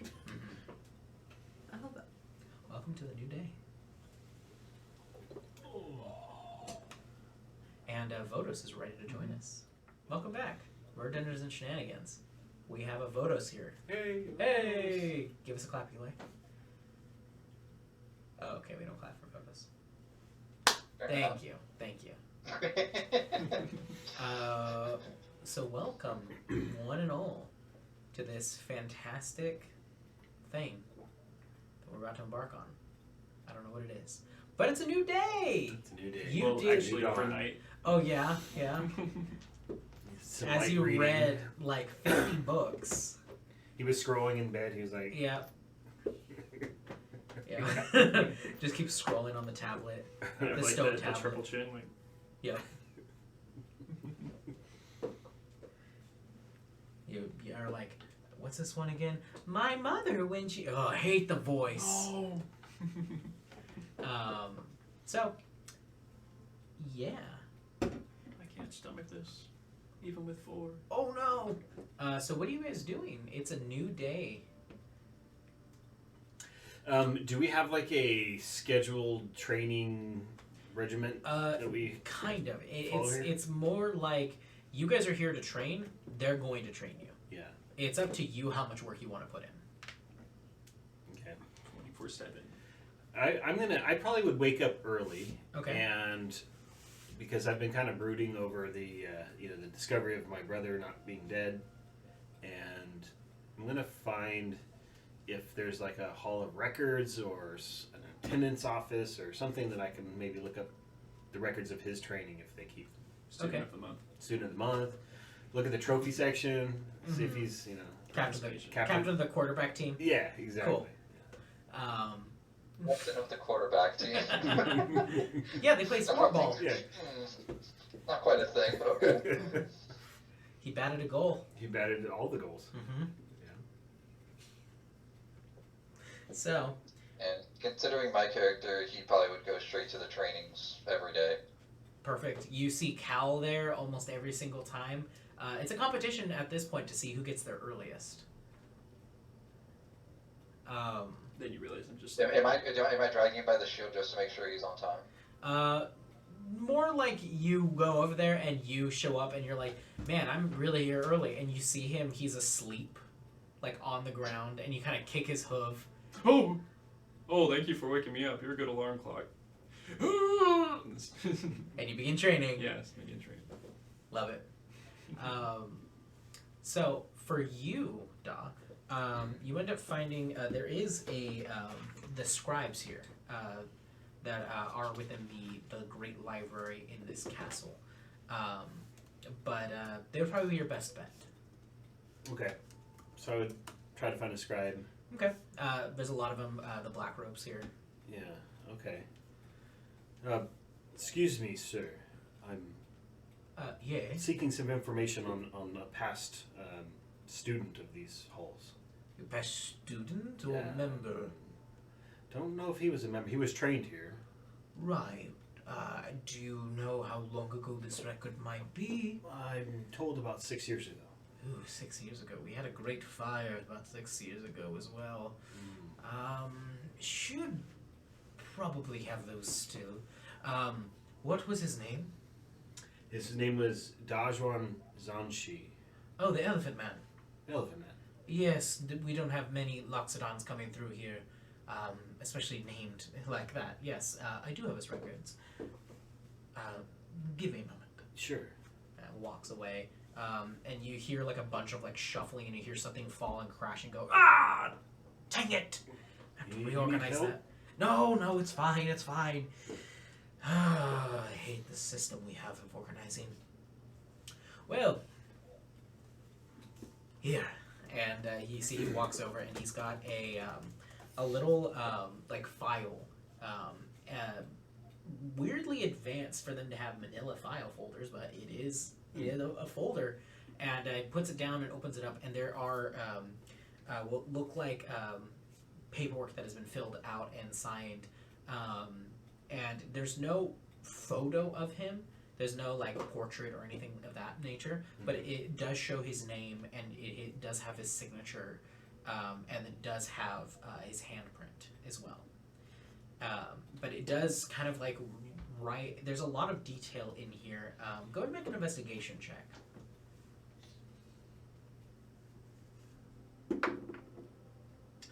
8. 8. You're more enamored of the fact that he's alive and that he existed here. Seems like he was not a bad student. Got good marks. Got on his training. Seems as though there is notes in here that he excelled in Earth Aether, specifically the creation aspect, the summoning and the transmuting. Seems as though he was able to control the elements within the Earth to create structures of his choosing. A master at molding that. And as like it kind of continued, one of them ended up stating in one of the notes, he is ready for the lake. Did you know this man? No, not personally, but I remember him. And it says here he was ready for the lake. Yes. What does that mean? Aren't you here for the same reason? Am I? Or yes, Okay, yeah. yes. Rewind. Never mind. I know what that means. Totally. I'm not stupid. He went to the Lake of Souls. Did he come out of the Lake of Souls? I would imagine so. The lake itself is not necessarily dangerous, but it is sacred. And he came back here, or did he never return? I have no idea. I did not see him once he left. Seems as though he had other business. Do you have any other information, like personal acquaintances he might have, somebody I can talk to? That see, he's my brother. I thought he was dead. Oh. So I'd much like to find him. Oh, I understand. No, not necessarily. I do know he joined with the Etherian military some time ago, and he was on military leave when he was with us, and was training and learning how to utilize his aether. But I believe even on the battlefield, before he went on his journey, he already had a fair amount of aether knowledge. But I have heard tale that there is a Loxodon that wields metal like no other, and they call him different names. They call him the Iron Spear. I've also heard them call him the Metallic Titan. But if you're looking for someone like that, I would ask around probably the Etherian military or adjacent and mention those titles. They probably know him more by that. Okay. Well, you've been very helpful. Of course. Thank you. I hope you find your brother. I'm certain I will. And then I just leave and go to the training grounds. Okay. You go to the training grounds and you see Cal just on the ground in fetal position getting smacked by an old man with a stick. No, no, no, no! Weather it, my brother. It's for me to be better. Do it harder. Oh! So, Keister, what are you doing in the morning? I'm gonna go to the. I'm gonna go talk to someone about this dream. Okay. She came to me in my dreams. You can talk to him. The library man. Everybody's going to the library. Yeah, I'm gonna see what I can find. Okay. So, what do you go to the library for? What specifically? The Lake of Souls. What's the Lake of Souls? What? The Lake of Souls. Oh, okay. So you're just looking through the books, just trying to find anything? That, or if the dude has any insight, I'm the old man that's in there. Do you go up to somebody? Do you ask them? Have we all Yeah. gone to the same person? We all gone on to the same person. Different people. Okay. No. Yeah, the guy you saw was like a gnome. The guy he saw was human. Who am I gonna see? Let's see. Dragon. Dragonborn. Perfect. You see there is an all-white dragonborn. You see the pearl-like scales that have almost like a little bit of like a hint of pink at the end in like certain shades of light. Looks cool. And you see she's transcribing and kind of looks up. Can I help you? Yeah, have you ever heard of the Lake of Souls before? Yes, that's common knowledge around here. Where can I find it and how do I get there? That is secret information. What if I told you a woman came to me in my sleep and told me I needed to find it? I would tell you you're crazy and you need to be checked. You can give me anything? Anything in what manner? Anything about it? It is a sacred spring, a place that people go for the final moments of their spirit trial in order to cleanse their spirit metal to perfection. What if I needed to do that? Well, it seems as though that's the goal for all here to achieve. People who come to us come through different legs of their journey. I know that the elephant man and the cow man and the really pale one and the guy with the metallic arm. All of them are here on their final leg of the journey. This is news to us. How do I get them there? You will not be allowed admittance into the spring. That's fine. Can I get them there? And then just stay back? Make a deception check. That is a D10. Oh, well, shoot. You could have still rolled higher, probably. 6. Okay. No, I'm not telling you where it is. What if I... Not even a hint. No, Why? because it is a spring most sacred. But why can't I take them there? We're not going to just give any outsider. I'm not an outsider. Really? No, I'm not. So what is Aether to you? I'll come talk to you later.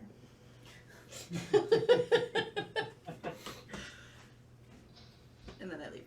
Okay. She just kind of shakes her head and just continues to go and scribe down. Where was the old man? I probably could have gotten him.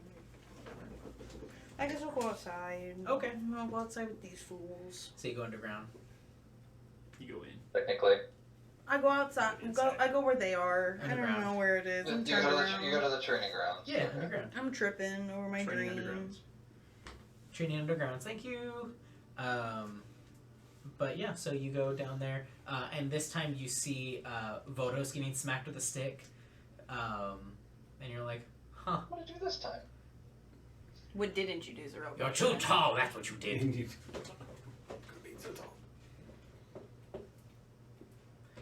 So, everyone's here. Good morning. I saw that. Good morning. So, pleasant morning to you all. Yes, yes. Who's ready to get bruised, abused, and learn how to use their aether more? Yes? That's why I come early. Good. That's why we are here.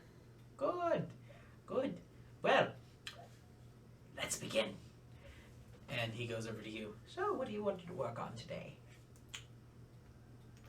I always work on summoning things. I want to work on my other stuff. Work on what you know. That's it? Get better at it. Master it to where it becomes second nature. Okay. Well, because I have mind as well, Mhm. but I never use it. Mhm. So I want to use it. Okay. Yeah. I'm taking into account mind as you summoning the sword and giving it the properties it has. Mhm. That is the use of mind. But I'm recognizing now that I have a unique soul, Mm-hmm. and I want to try to use my aether to either bring that out more or to enhance it more. Okay. Yeah. Okay. So what attributes are you trying to give your sword then?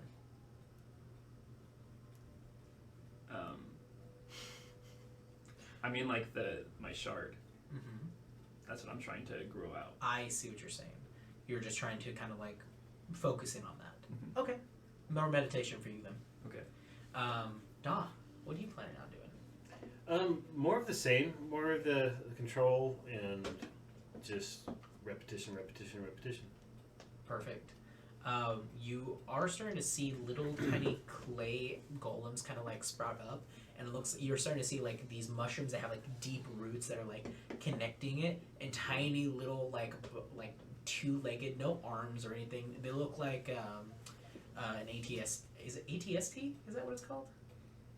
Can't think of what it's called. The walker version. AT&T? Oh, yeah. No, that's the four-legged one.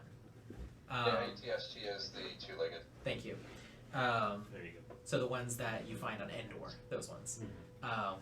So you're creating more of that, idea. where they're like just like two-legged little stompers, and then they take a weird step, and then the ankle breaks, and then they fall apart. Mhm. But you're building stuff Oh, now. how cute.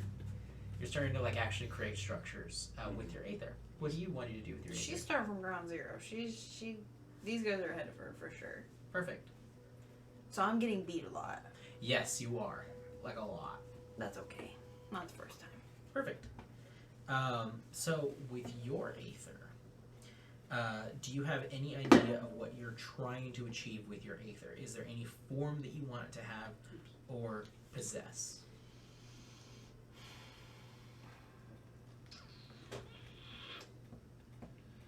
Nothing specific yet. I think she just wants the general. I think she wants to have like just a general like idea of control of like how it works first before she dives into something specific. Okay. I walk over and I said, you use your bow and arrow, don't you, as your source? I mean, yeah. I had a really. Try making an arrow. I'll do that. Okay. So that's what I'll do. Okay. Go ahead and roll me a d20. Okay. What is it? A 12. Okay. Now roll me a d100. Two d10s. You can use that D100 right there too. That's a d100? I thought that was a d30. It's a D100. Oh, okay. Oh, it's legitimately a. How do you read this? Okay. This one? Very, very tough. This one? Yep. 51. 51. Okay. That's So, hard to read. I don't know how y'all read so this. what kind of are you trying to infuse it with? Just raw ether or an element? Let's raw aether. What would raw aether specifically do? Let's do an element. Have you ever watched the anime Bleach? No. She has not watched any anime really. Okay. Imagine it like a plasma piece, essentially. It would look like plasma coming between your hands and just making a shape. Raw elemental aether is easier to control than raw aether. Raw aether is generally Okay. more powerful but more chaotic. It's a raw energy versus a refined energy. Let's do an element then. Okay. And you have earth and light. Now, could I technically, since my bow has the different stones, could I go with any of those, or do I need to start with? Those, that is the magical effect of your bow specifically. Okay. That's not an ether. Let's do earth then, since that's my primary. Okay. So you go ahead and do you draw from the quiver an arrow, or do you just try to create your own arrow? Let's draw from the quiver first. Okay. You take an arrow from your quiver, you knock it, you pull, and you focus in. What are you trying to do with this arrow? What is like, the, what do I want it to do? Yes. What is the purpose of you infusing your aether element to it?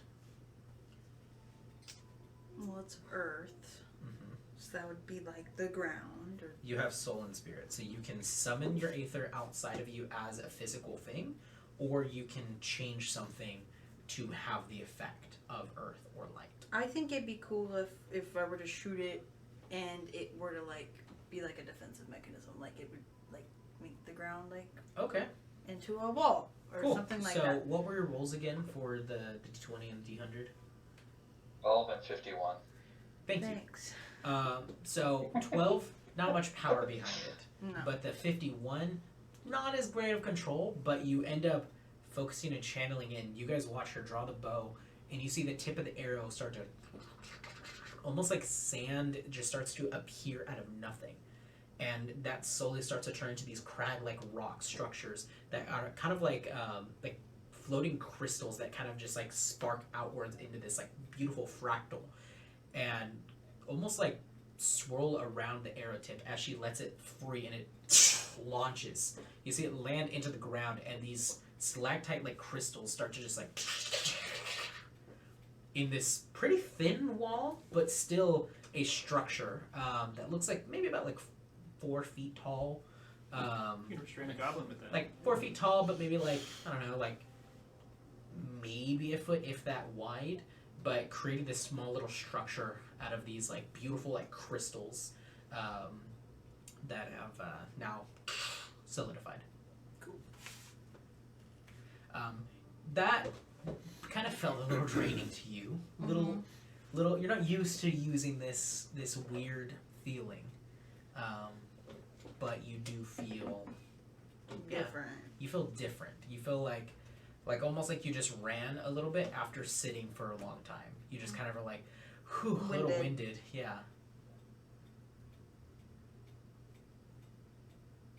That's pretty cool. Yeah, you watch that and then you just hear him go, "Good job, the wall could be bigger. Make it bigger." So I do it again. Good. Roll again. The 20 and the 100.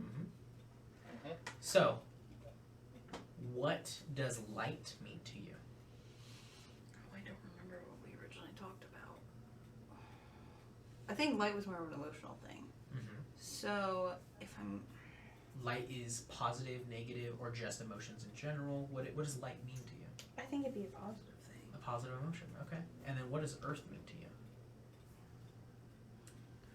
Does it just mean dirt? Does it mean stone? Does it mean... It would mean like the foundation. So I would assume more of like a stone. But again, it could be ever adapting with my current situation. But I think like foundation, I think structure, I think solid. Okay. I think life. Which still kind of makes sense with the fact that it did make little crystals, almost like a granite. Yeah. Perfect. Okay. So go ahead and roll into a d20. And the d20 is to determine how powerful it is. Well, What was the 20? the 20 was a 7, and then I got a 44. Okay. Less of an effect. Which honestly makes sense. Yes. It makes sense. Bigger. Okay. Smacks you in the hand for that one. It's only getting worse. You roll like me. Yes! It's We're not alone! It's a natural 1 Oh, beautiful. and a 47. I love it. So that's safe. So the thing with Aether rolls, you want a high power with a high control. If you have a high power with a very low control, it blows up in your face. But if I have low Low power, high power with control. If you have low medium power, high control. control, It doesn't do anything. it's just like it's an alright effect. It won't create the entirety of the desired effect, but it will create somewhat of the desired effect. Okay. What do we do? Roll again? Yes. Oh, okay. He just wants you to keep trying until you exhaust yourself. Alright, I got a 12 and a 31. Okay. A 10 and a 52. I'm just gonna keep rolling until you tell me to stop. Ooh, here you go. A natural 20 and a 94. Ooh. Hey. So you just keep pissed me trying off. and keep He trying and keep upset trying. me. And he just keeps smacking your hand over and over again. Your hand has these lash red marks on it now. Oh God, And you're just PK. like, you're just upset about this. Until finally you just go, fine! And launch an arrow. And before you even realize it, you didn't grab for a new arrow. You just went like this and then just immediately started pulling back on an arrow. And you just said, And there's fine! nothing And there. let go. And that was when you realized that wasn't an arrow you grabbed. You created an arrow as it launches. And you see it create this pillar of crystals in front of you.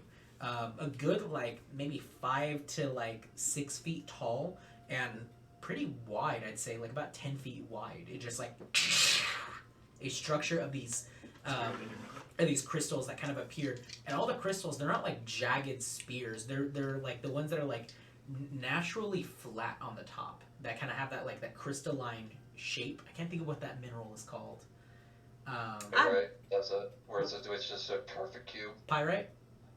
Yeah. Yes, that's what Pyrite, it is. something like that. Yes. Pyrite is fool's gold. Yes, but you can, But when it in this grows. instance, it would be a similar case where it's pretty much granite looking, Mhm. but with the pyrite structure, Okay. if that makes better sense. But it's kind of like that, but more kind of crystalline, almost like quartz. Happy now? As you say that, he goes, "That's better." As he kind of pokes you with this stick, and you just go, And then fall back. "Yeah." Yeah, As you are now- She just had to do things 20 times in a row and just fell over. Yep. And you are I'm just just a little guy. you are out. Okay, that's fine. Pretty impressive. Yeah. I'm just a baby. So he after that happens, he goes, "Good. Now you, Mr. Tall Alright. Man, what are you doing?" Well, I got a nice wall to work with. Let me see if I can do this. In layman's terms, the day before I tried to make a wind wall essentially in front of the shield to Yes. stop him from hitting me. Now instead I'm going to actually do it the opposite direction where I'm going to have the wind generate up my arm to increase the force of me slamming. I love it. All right, let's give these some rolls. D20, D100. Don't fall off the table.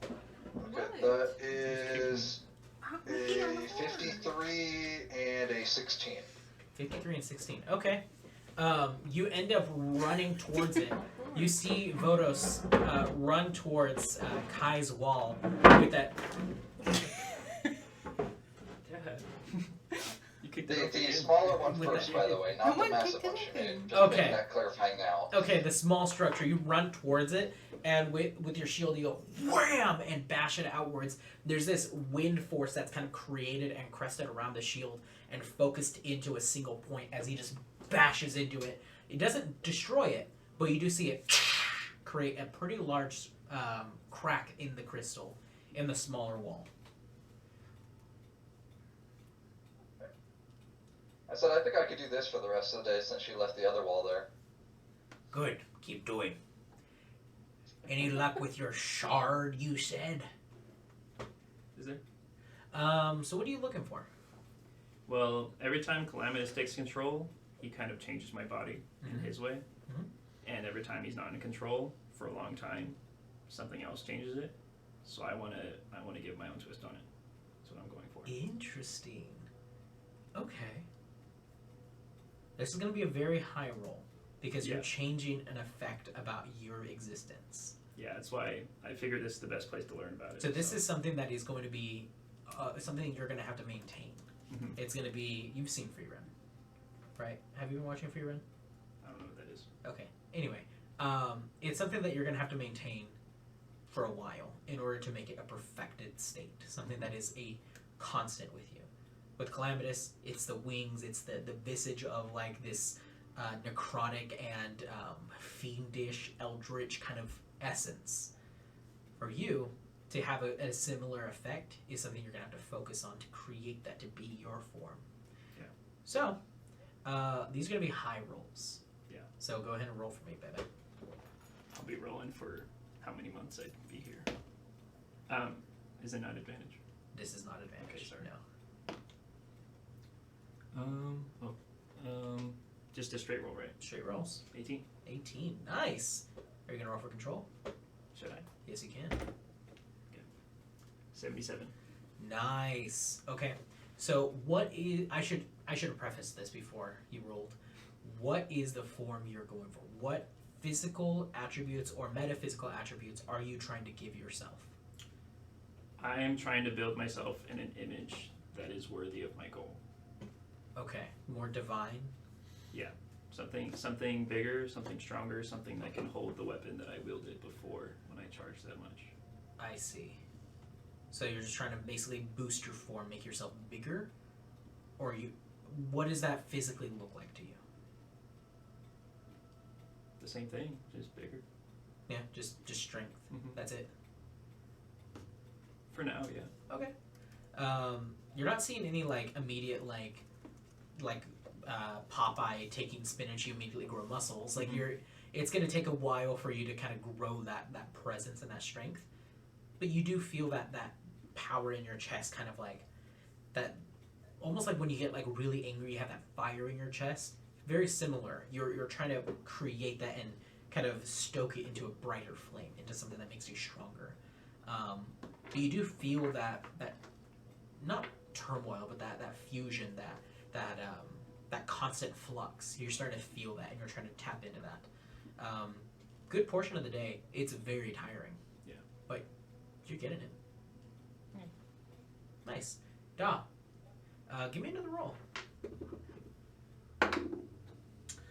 18. Okay. 86. Okay. You start to, you're like almost like creating like these like mud pile like clay men. You're like trying to mold it into the earth, and you're like summon, and it stands up for a second and then falls apart. You're like, why isn't this working? And it's at this point you just get so angry, you just slam your hand into the ground, and you see these spores kind of into the ground and almost kind of create what looks like a hand of sorts that kind of just scoops up dirt into this like sphere, this mound, and you see the roots of the shroom start to like mingle into that self, and almost like are you familiar with what a Bakugan is? No. It was a very old. It's a little it was Bakugan. it was like when Eli and I were kids. They were basically little spheres, and you'd roll them onto like a magnetic card, and when they would open up, and like almost like a transformer, Okay. they'd pop open and be like a little creature. It was almost like it was kind of like Yu-Gi-Oh in like what they would like be. It'd look like a little tiny toy, but in reality it'd be like a nice dragon or something. Like the soul of whatever it was housed in that ball. Basically creates that mound that just splits open into this kind of like a transformer, into this like little like structured kind of like clay man that has like a bunch of shrooms all over and bioluminescence, and kind of like superhero landing on just. Nice. And this is like a good like 1.5 feet tall, and just looks up at you. These big broad shoulders and the arms just kind of going off to the side. Then I command it, take down that wall. Do you empower it at all? I do. Okay. I do. Channel. Not a whole lot, like I'm not going to overload it, Okay. but I want to give it a steady stream of power. Okay. So that's something you would have to do based on touch first before it left. Okay. You don't really have the long-reaching effect of ether, but while it's right there, you can grab it and kind of imbue it with power, and you see it just give you a little nod, look over at the wall, and just. So what are you imbuing it with specifically? How are you empowering it? I would probably use like the light aether to give it that energy, to give it that ability to decompose, or you know, the essence of time that speeds up the Okay. natural decomposition. Okay, so you end up running. You see it run over. I'll roll for it since it is a summon. So power, natural 20. You should roll for me all the time. Let's see what the control is though, and see if it explodes into a million clay pieces. Where is my other D10? There it is. Right here. 27. So not great control. But you see him run up and just little fist just wham smash into the crystalline structure, and you see nothing happen. And then you just see it crumble into what looks like crushed granite. Just and you're like, well, there went my golem. And then you just see immediately where it impacted, about like a sphere, I'd say, like about probably like 3 feet in circumference. You see it just get destroyed and turn into crushed crystal. Nice. I was hoping he would last a little longer than that, but Ain't that what they all say? it's exactly. Yes, performance issues. They say it's hereditary. If only there was a pill I can give it to last a little longer. And we're looking for sponsors if anybody's watching. Brought to you by Vather. By Aether. By Aether. Aethra. Whoa. I love it. Okay. Yeah, you created a little golem that you basically made into a little suicide bomber. Nice. Yeah. We love little suicide bombers. Well, We love coming at me. so what else are you trying to do here, Doc? Mr. Ray? I want to practice on the used to be living, Mm-hmm. and so I probably would, at that point, leave to go find some things that You could kill. used to be living, Oh, I see. or living but won't be after I'm done. Gotcha. There is a cemetery. Oh, So there are things that used to be living at one point. Don't know how long ago, though. yeah. Find a squirrel. I'm missing Yeah, a dice. yeah. I would go out. I heard you drop something earlier. I'd go topside and look for I think I picked it up. smallish creatures, and I would see if Huza will help track some down.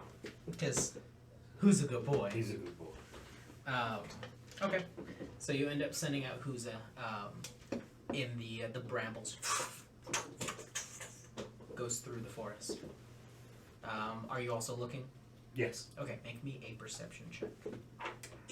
and I'm looking and smelling too. So Okay, good with that advantage.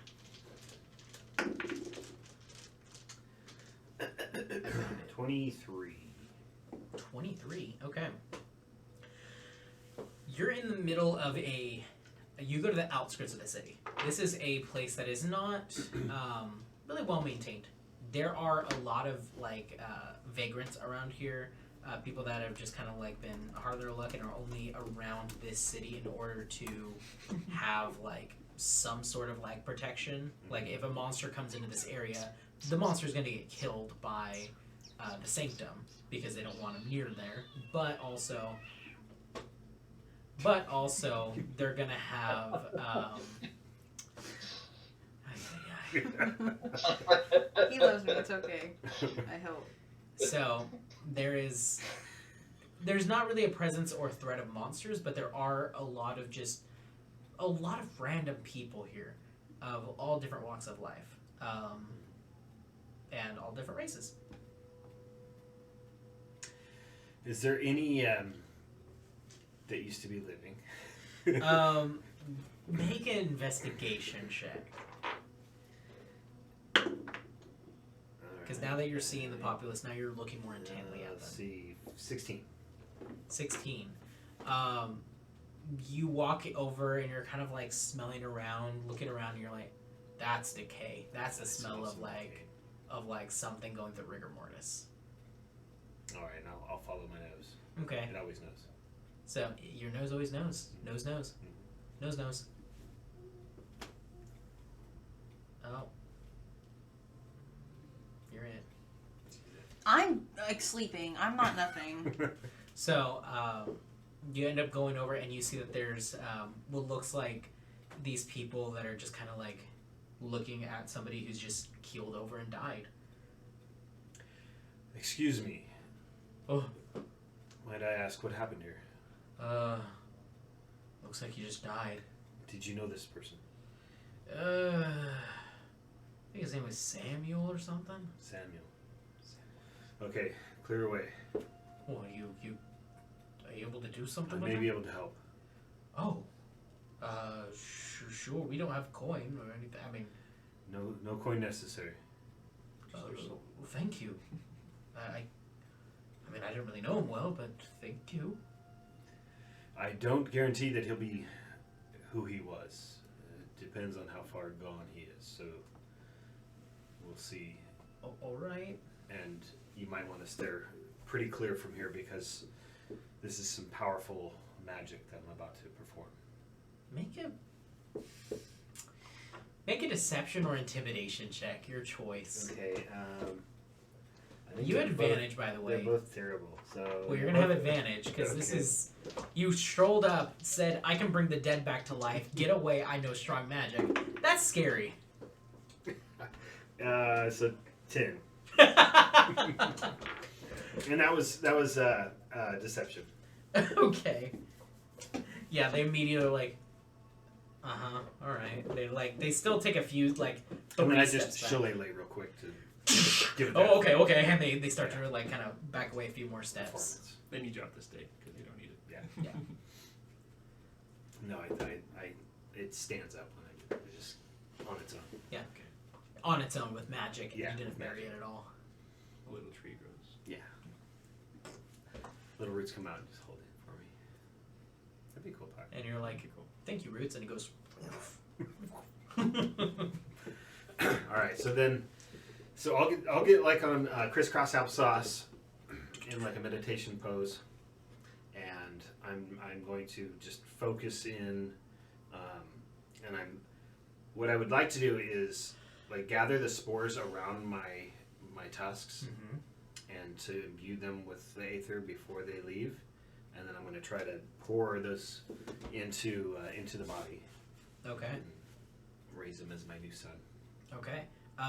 This is going to be a high DC. Yeah. This is going to be a high DC of control because you're taking the time. It does lower the DC just a little bit.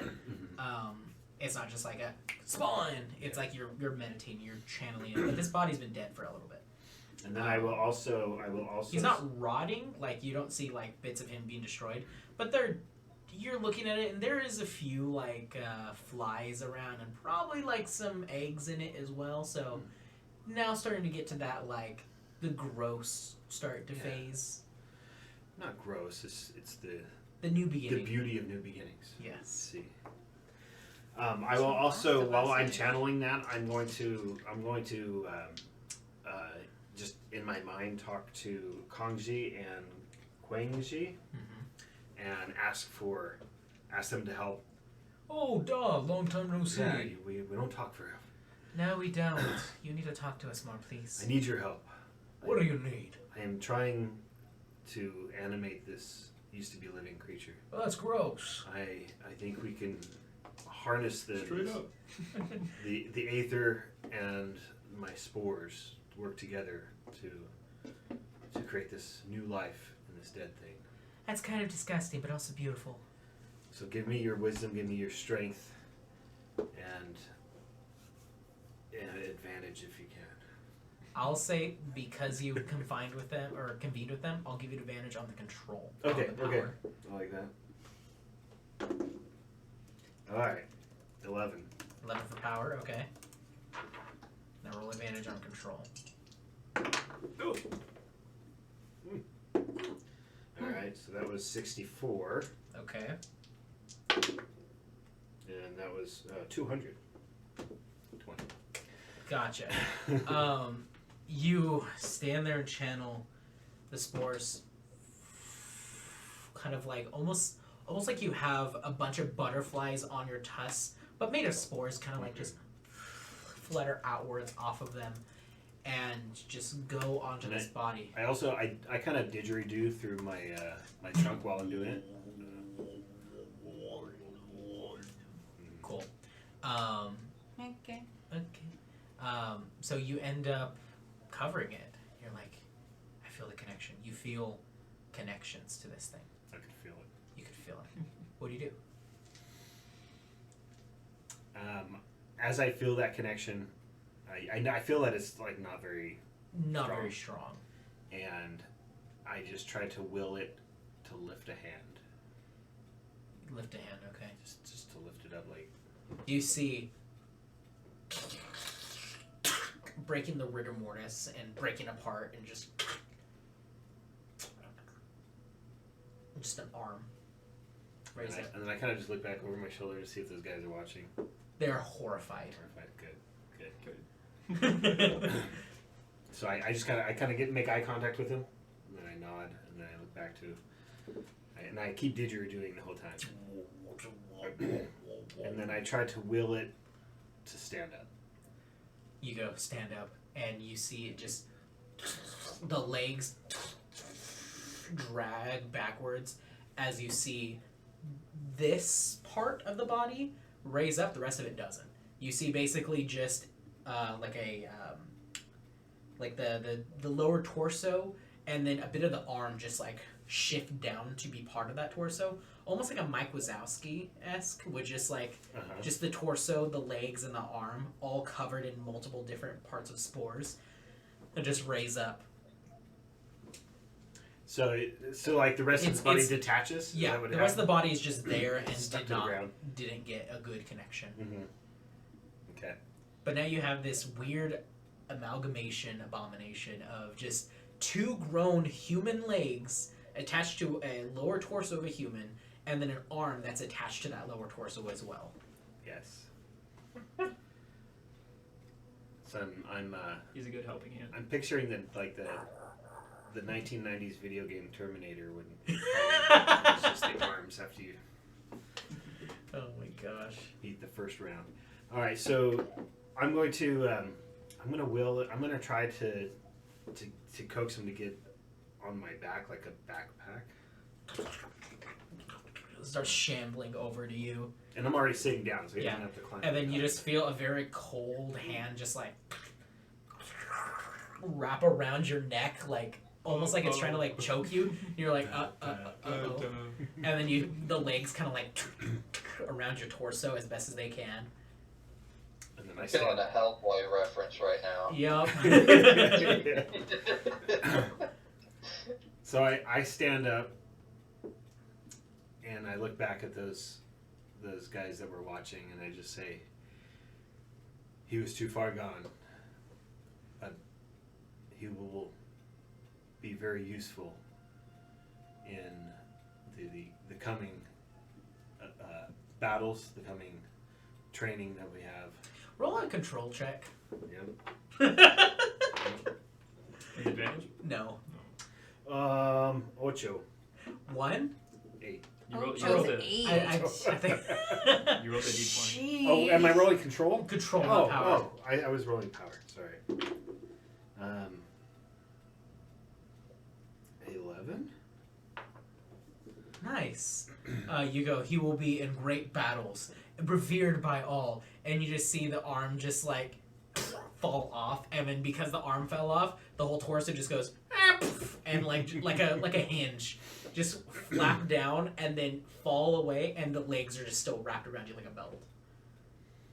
And then I just kind of like catch him a little bit, and then I just walk off. You catch him and you walk off and you realize you're With just some holding the dignity. legs. Yeah. The torso fell off. It's all gone. It's all gone. All right. We got 2 legs. I got the legs. And you look at the legs and you see them just like, They're still moving? just barely. Okay. Yeah. Well, that does sometime happen. Do you know if anywhere is there a hospital nearby?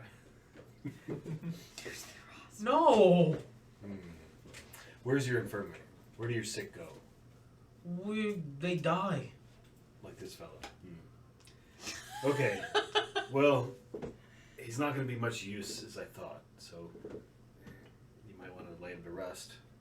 You go to like hand him that and he's like backing up. He'll with his stop hand. twitching after a few hours. It'll be fine. Oh god, it's moving.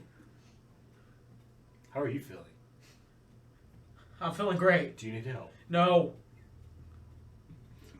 Have you been coughing recently? Does your nose itch? No. Why are you twitching? Because I'm terrified. Don't scratch it. It will spread. If it does, will you find me before it's too late? Before you're like Samuel? Okay. Be careful out here. And then I just turn away and I go look for another woodland creature or Yeah, they're something. gonna create folklore about you Yeah. right away. Yeah. Yeah. So I walk into is there like a wooded area that I can just sink into? Yeah. Okay. I'll Yeah. do that. The Homer Simpson into a Yeah. bush. Perfect. Still didgeridoo. Yeah. The Baba Yaga of this town. I'm just waiting for the like time where you like pierce your trunk like to have like gauges in it so you can play it like a flute. You're gonna be full on. It's a good idea. Love Is it. it on Bard? It's its own built-in flute. That's actually not a bad idea.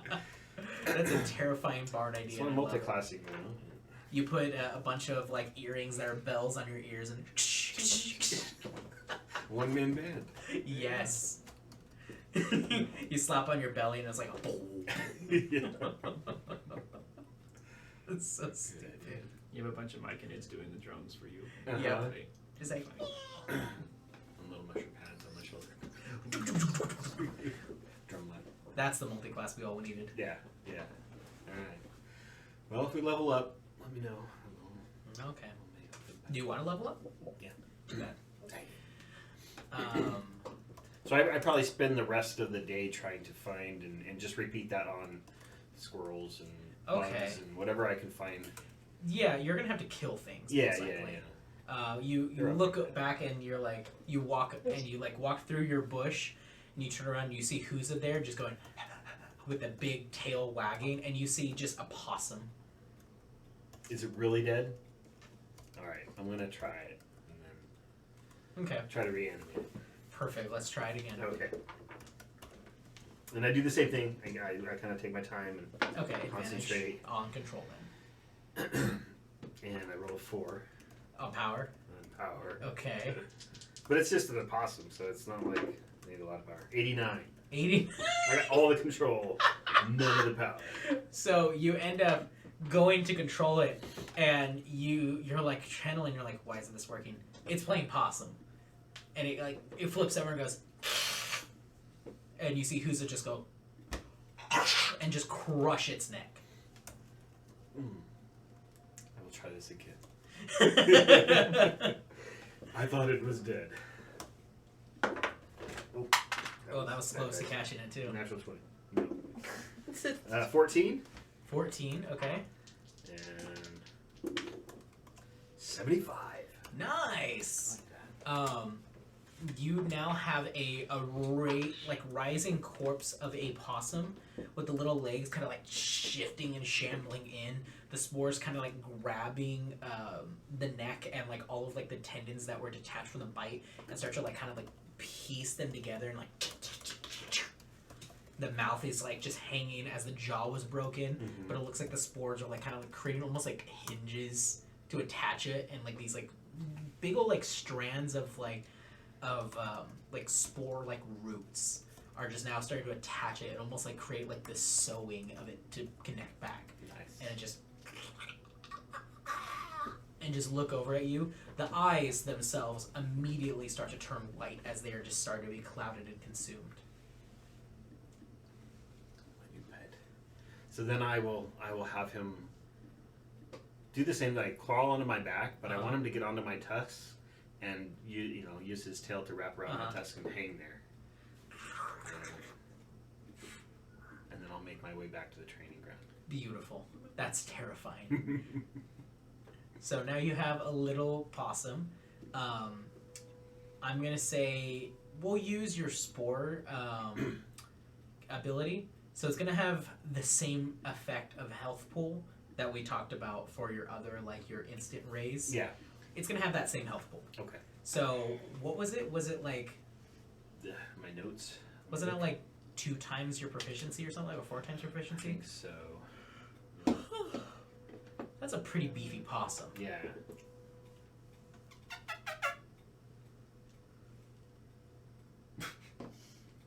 Yeah, I think it was 2 times. Out loud. It might have been more, I feel like. I think it might have been more because even at max proficiency, which is 6, it would only have 12 HP, and that didn't make sense. Hi.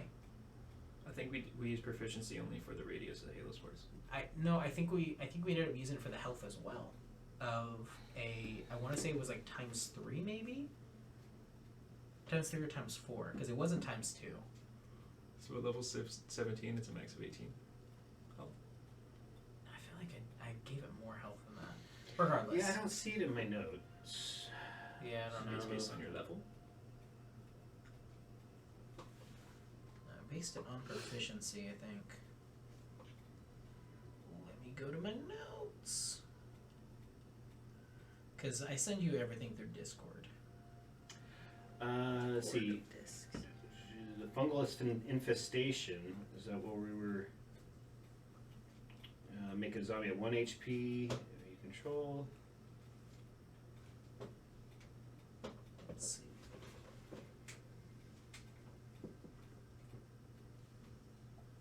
The radius was 5 times the proficiency. Yeah. Is what?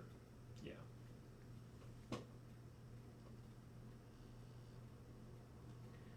They keep the original stats with HP equals 5 times the proficiency. That's Yep. what it is. Cool. So, you'll have to look up what a possum for 5th edition is, Mhm. stat-wise. Yeah, it's going to have 5 times your proficiency modifier, which is +4 right now? Yeah. Nice. That's a powerful possum. 20 HP possum. That's silly. So it doesn't act like a familiar. It is something that you command on your bonus action. So it's something that will act immediately after your turn, Mm-hmm. but you command it with a bonus action prior. Otherwise, it Okay. just stays still and doesn't do anything. Okay.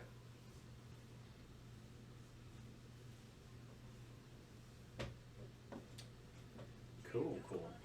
Excuse How long me. does it? How long will it last? However long you want. Until it's Yeah, hit. until it's or- destroyed. Okay. Cool. Until it's destroyed or you stop the channel. And then it said I can have like a number of those based on proficiency, I think, wasn't it? I think it was a perfected one. You can only have one of those, but you could have multiple of the smaller ones. Ones that are just typical zombie or typical 1 hit skeleton. point zombie. Yeah. Okay. Just Okay. 1 hit point zombie. So this one is a perfected one. All right. So if I want a better one, like if I find a humanoid or Yeah, A dragon or and you something want like that to be like the perfected form, then you would have that one. then I would kill this one off. Yeah, you would just stop channeling to it, Yeah. Okay. and then it would fall apart. So this thing is continually rotting, by the way. So you just have a rotting corpse that you can control now with you. It didn't like stop the rotting process. In fact, it expedited it a little bit because now the mushrooms are growing on it and eating it. So eventually you'll just have a skeleton that has maybe some fur that's being controlled by the spores. I like. Perfect. But yeah, you have a possum now. So I get back into the training, and I'm like wearing it like, On your notice toes. me, Yeah. notice me. You know, waiting for somebody to ask about it. What's that smell? Smell? Oh, you mean this old thing? Is it new parfum?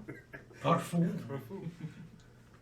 Essence of possum? It's like one of those car you put in your car's little tree that makes your car Yep. smell. Yeah. It's your tree. I poke it. It's there. It's real. It's You poke it. I can feel it. It's real. Yeah. powerful. You feel the fur. It's soft. It looks like a freshly killed possum. Huh. There's still blood leaking out of its mouth. You gonna eat that later? This training is really paying off. I have now this dominion over this creature. D&D. Imagine the things we can do now. Can you do this with bigger things? I can. I Like tried with the old man? a dead guy, a humanoid. I don't know what he was, but he was too decomposed. So I raised him, but he fell apart.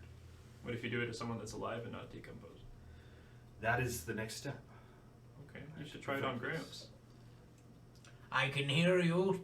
No controlling me. I Aw. controlled him to say that. Oh! Get back to training.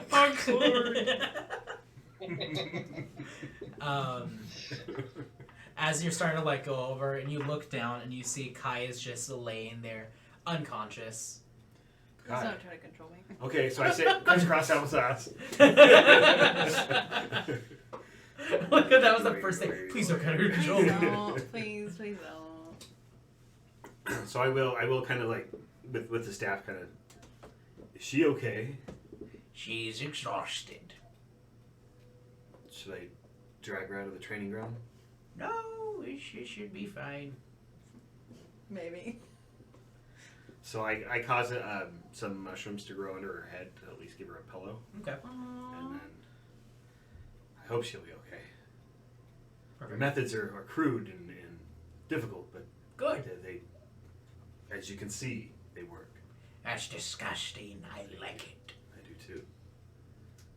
Your brother would hate it. He was kind of a prude in a way. I think you're also a prude in the way as well.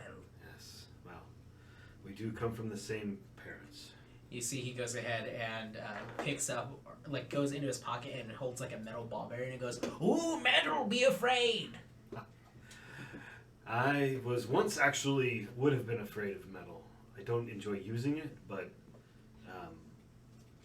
well, it's a sensitive story. But I have a love interest that is also That's good. into metal. So, And her Mr. name is- Shield, and he goes over to you, Vodos, and he goes, how's your shield going? and you look at your wrist, and your wrist is now like bruised and looks like it probably is like really strained from the amount of impact you're doing with the shield. Yeah, your whole forearm is just like kind of like starting to turn a little purple, Like that. basically, I cast lay on hands on myself to kind of repair it. and it turns to like kind of more of a yellow.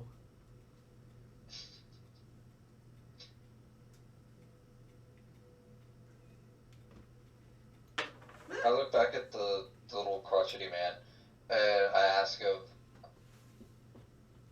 can't I do other things than just use my shield? Yes, probably.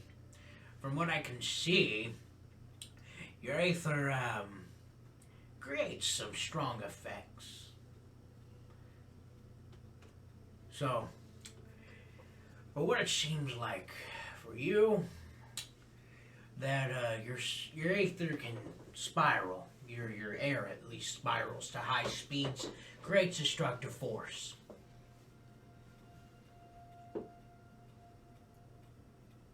You can do multiple things with that. I don't know.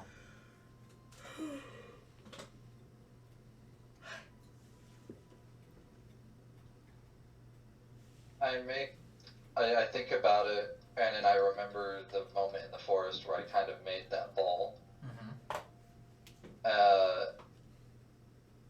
And instead of a ball, now I'm thinking of a sword just spinning like that. A sword?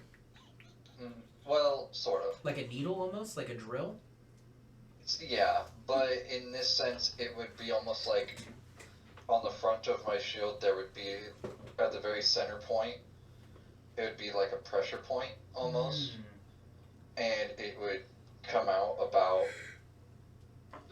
probably like 6 inches. Okay. But it would just be pretty much like a drill bit on the front of my. As you hold the shield outwards, the old symbol of Almarith channeling your aether, and you see it just. Go ahead and roll for me to see how powerful this is going to be and how much control you have over it. That's an 18. Okay, that's power. 83. That's control. All right. All of you start to hear this, like the wind start to like, until it starts to turn into this, just this very high pitch, constant tone of a just extreme rotational force, just in this little needle that's now creating these like gusts of wind that you're now visibly seeing. On the end of his shield, and it's just kind of creating this miniature tornado. And then I just drag it along the front of the. You like kind of you walk up to it. You walk up to the wall and start just dragging it, and you see it starting to scrape, and just bits of rock just start to go launching. Go ahead and make me a dexterity saving throw, both of you. Yay.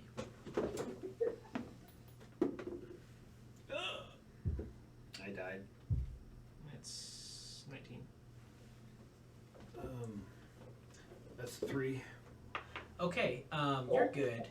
For you, you end up taking, what is that? 3 points of piercing damage as little shards of rock just start to just pebble you and pelt you. You end up like covering your arm or your face with your arm, and you look at it, and you just have like embedded in your arm just a bunch of pebbles. Ow. My bad. I should have dodged that. Good going, Cal. I was meditating and I still dodged it. How did you do that? My eyes were closed and I went, ooh. Vodos is getting stronger. Good job, Vodos. And As I finish, does it collapse, or is it just like now just a line going across? It was a line going across it. It was like you didn't pierce all the way through it, but you caused some structural integrity to it. I kind of wave my shield over to him, and then I put my hand on the wall and I just push it forward. Make a strength check. Okay. Actually, this would be athletics check because you're pushing this Trenan. That's a 16 plus 3 plus 4, so 23. 23. You just go, and you just see the half of the wall just. That's enough to wake you up. You hear just a loud slam into the ground, and you're like. You look over, and your wall just collapsed. Not the big one, the little one. Yeah. Oh, okay. Yeah, the big one's still there. That one's a little too thick. No, the big one has a small, like, spherical hole in it now. You see a bunch of little bits of that crystal below it. Nice job. I look over at the old man. Was that what you were talking about? That works better. Mm-hmm. Could I make it bigger? You could, but it'd be tougher. And if it goes haywire, that's on you. But I've found the best way to strengthen it is not to make it bigger, but to make it more condensed. Because you can create, and he goes... I mean, it was already pretty small. You see he goes ahead and holds his palm open, and you see like a large flame pillar just erupt from it. He goes, now see, this is loud, and it's burning people, for sure. But if and you see him just compress it down, and you just see this little ball of flame start to just, and the color changes from that red to like that reddish orange, then it transitions to like a blue, then to a purple, and then to a white, and he's just holding that condensed down so tightly. You've seen flames do the same effect. This is what happens with Ephon when he goes full flame mode, and you see him compress it down into this little sphere, and you see him just grab it with 3 fingers and just throw it outwards, and you just see it travel pretty far before it dink, creates this enormous cataclysmic sphere of flame. All of you feel this wave of heat rush past you. Your mouth and eyes immediately dry. Your skin feels like you've just been out in the sun all day. This gust of wind and dust and dirt just kind of erupts outwards towards you all. I'm shielding my eyes and my ears. Like you almost lose your footing after a certain point, and you look over and you just see there's a small crater into the ground where it impacted. Or you can just create flamethrowers from your hands. Either one works. But I prefer the destructive condensation. Basically what he did. That's why you were punished severely. And you just hear this clapping. That is why you were punished, yes indeed. And you look over and you see Mally. You see she has her handy dandy hammer right next to her, just planted on the ground, and she's just kind of clapping. Good work, everyone. I've been watching. That's disgusting and creepy, but good use of your aether. Thank you. And I see you made a wall. It's quite powerful, quite thick. In certain circumstances, could definitely defend you from an oncoming attack should it hurt you. That was the point. Good. Good. Defensive aether is always necessary to learn as well. Offensive aether is something that a lot of people are generally striving for at first, but defensive aether is something generally people don't think of. Wow. Like what the old man made me have to take care of yesterday. I kind of look over him with like a slight eye. I'm training them well. Yes, I know, you're training them well. Well, hello everyone. I don't know if you remember me from the other day, but I'm Mally. Pleasure to make your acquaintance. Hi, Mally. Hi, Cal. So, I see you're all kind of growing in power. It seems like for you, you're a fusion-based aether user. You fuse your elements together to create fantastical effects that otherwise would not exist. Yeah. Interesting. Mine is similar but different. For you, it seems as though you like to take dominion over things. You want to control them and to use them as, lack of a better term, an army. Yes. Good. And for you, you're an enigma, but it seems like you're using it more for defensive purposes. Maybe to create different environmental effects based upon what you shoot from your bow. And you, it seems as though you're creating something that is akin to annihilation.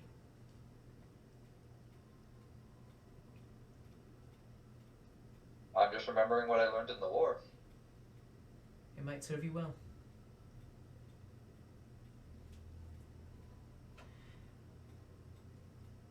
Specializing in each aether ability is prudent to surviving this world that you now live in. If you didn't know aether existed, you wouldn't have to worry about aether users or anything of the sort. But now that you unlocked it and wield it yourselves, it's something you desperately need to learn. Otherwise, others will hunt you. And if you're not as experienced as they are, well, they'll most likely win. Aether is volatile. It is something that is not generally meant for mere mortals to wield, and yet here we are wielding it. So it's up to us to bring it to perfection. Bring it to something that opposes even what the divine intended for us to use it by.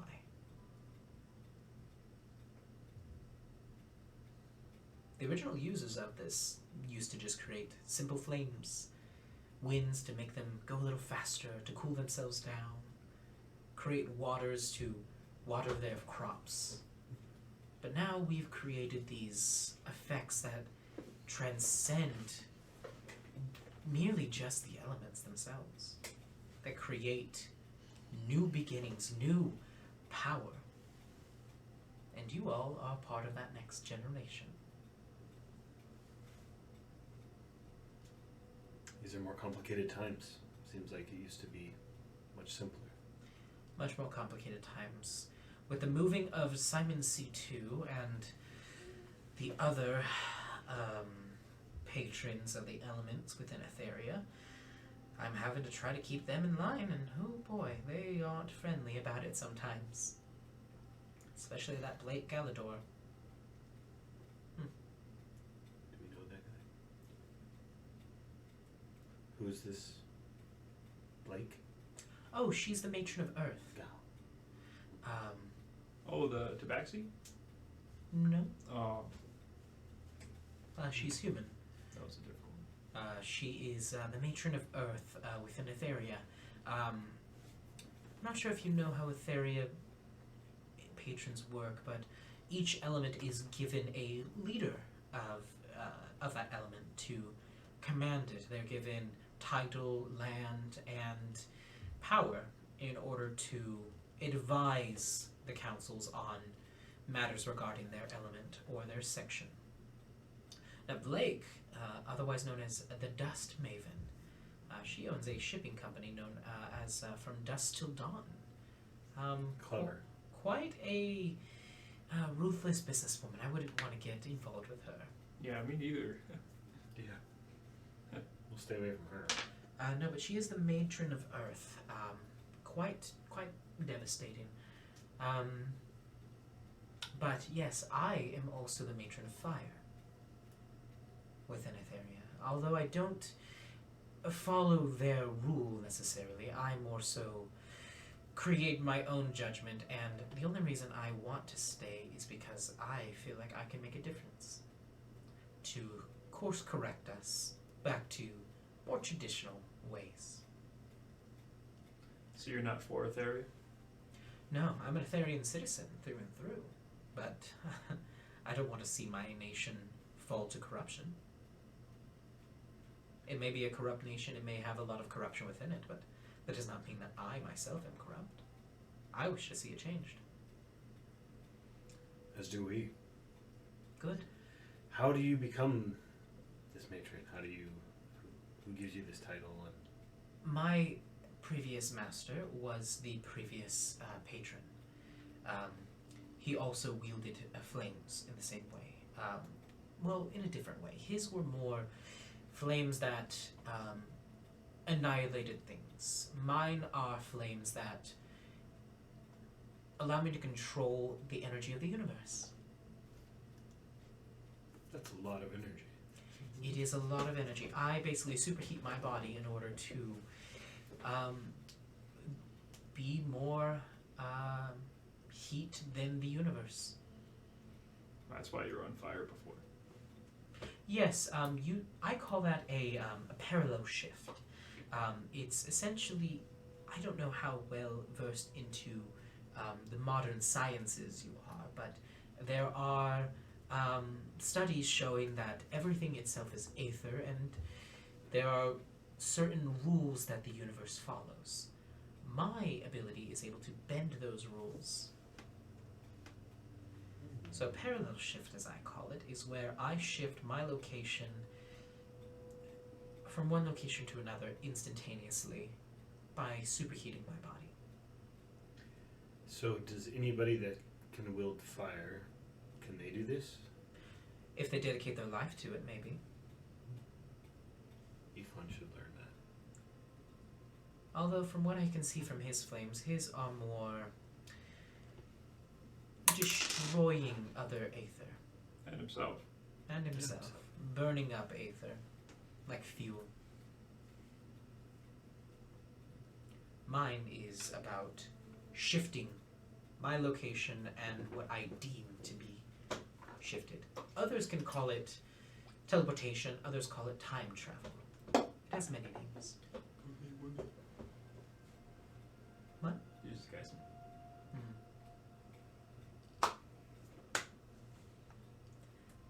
So, that's my perfected form of my spirit, my aether. So, you have opportunity, because you were exploded with a generator, might have more potential than me. So I'm hoping that you don't destroy my expectations of you. I want you to exceed my expectations, not fall and plummet below them. Well, good thing we got a good teacher. You got that right. Now Talk get about on. Mally. Just smacks you. And all the time he's smacking you in the leg. He's like a crotchety old man. My calf's hurt. Yes, they. Oh. Yeah. I know. So baby cows are called calves. Yeah. And then also the muscle on the back of the leg is called a calf. So it's I know. it's a fun play on words. I know. They're not spelled the same though. It's like bass and bass. They don't taste the same either. No, they really don't. It's gamey. Yeah. But which one? Oh. That's the real question. One's gamey, the other's a cow.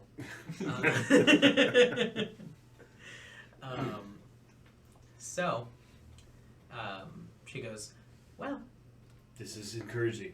good. It's meant to be.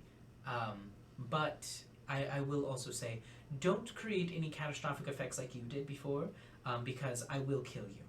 Okay. Well, don't make me this time. Yeah.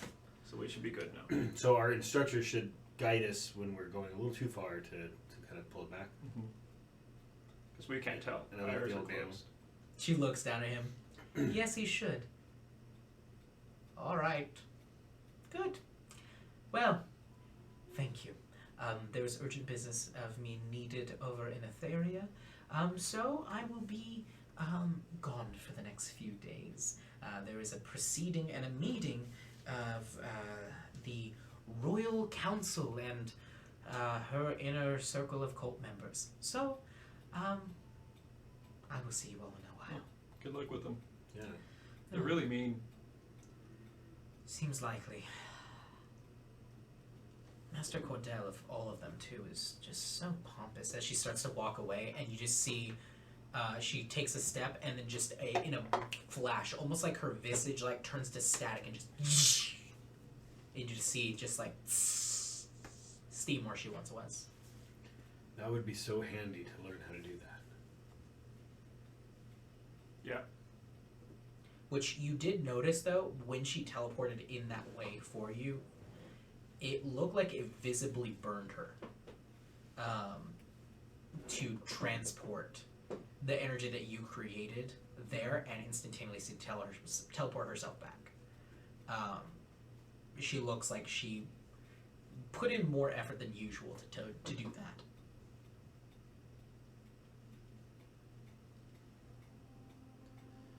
She's pretty powerful, but she said we can become more powerful. I believe it. I can feel it. I can feel it too. I can feel it calling in the air tonight. Hold on. Thank you. So, Kaisatra, what are you planning? In what manner? What are you doing? What do you want to do? I'm so confused as to I got woke up by him. Mm-hmm. I'm a little confused as to what's even happening. The wall fell. One of your small walls fell. The small wall fell, yes. Yeah. And that's all I know. And you also see him attempting to try and now recreate a sphere. You're not really sure what it's made of yet, but you start seeing dust swirl around his hand. I put the shield in my other hand, and I'm trying to do it in my dominant hand. As the instructor is poking me with a stick to make me do something. Do it now. Do it. Do it. The entire time, every time he's poking me, you actually see the sphere almost shrink in the hand. So you're not really sure what's going on, other than that there's dust just swirling in his hand for no reason, and you can't see why it's there. As he keeps smacking you and more pressure keeps going on you, you start to hear that whine again of that intense rotational force. You're basically making a Beyblade from hell in the palm of your hand. It was a 14 and a 76. That's a band name. 14 Beyblade from hell added in. 14 and 76. The thing I'm kind of thinking right now is like, you know, the wind style That was good. Rasengan? Yep. Pretty much equivalent to that, but obviously I'm making like the Boruto version, so it's the extra mini guy. Okay. And it pretty much every time you look at it, it just gets smaller and smaller to the point where all you're really seeing is this flat disc of wind. I can't remember what anime that was in. It's kind of almost like the Dragon Ball Z, where they just make the energy discs Yeah. to throw at each other. Yeah. But imagine those just getting smaller and smaller too. Okay. You're creating this little donut of rotational force now, into this saw blade of wind. And you're just trying to channel it in there. You're making a crazy fidget spinner right now. So you now have that in the palm of your hand. With those rolls, it's pretty good. I'm gonna attempt to throw My it feet are on the at ground. the Mine too. leftovers of the wall that I cut Luckily down, you didn't kick because it it should towards still me. be about another 3 feet of it. I only cut off like pretty much at I'm not touching head, anything. like, Yeah. hip. So there should be enough for it to hopefully stop this thing, whatever it's about to do. Okay. You create this basically saw blade of wind as you grab it like a shuriken and just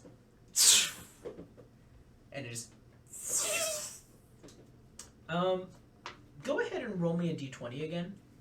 No modifier, just a d20. Is he? Did he throw this towards 15. us? No, he threw it towards the wall. Okay. What? 15. 15. Okay. You see it just, and now there's just a clean space. Just like that piece of the wall existed, no longer existed. And you're like, Oh. uh-oh. I told the older man, might want to duck. I pretty much go prone instantly. He goes, oh no. As he steps in front of you, and immediately he takes his little walking stick and just like plants it into the ground and then walks up a few steps and just holds out his hands, and then you just see him grip it over and fire starts to like produce from his hands as the wind blade just hits him, and he just dragging his heels as now this is being turned into a gale force fire in the palm of his hands, as it's now whipping up these flames and creating this little tornado that he's holding back before he just collapses and it just extinguishes. Okay, that was a good one. Oh, I'm getting too old for this. I like how this is just a common thing now. So he probably looks at all of us and we're like,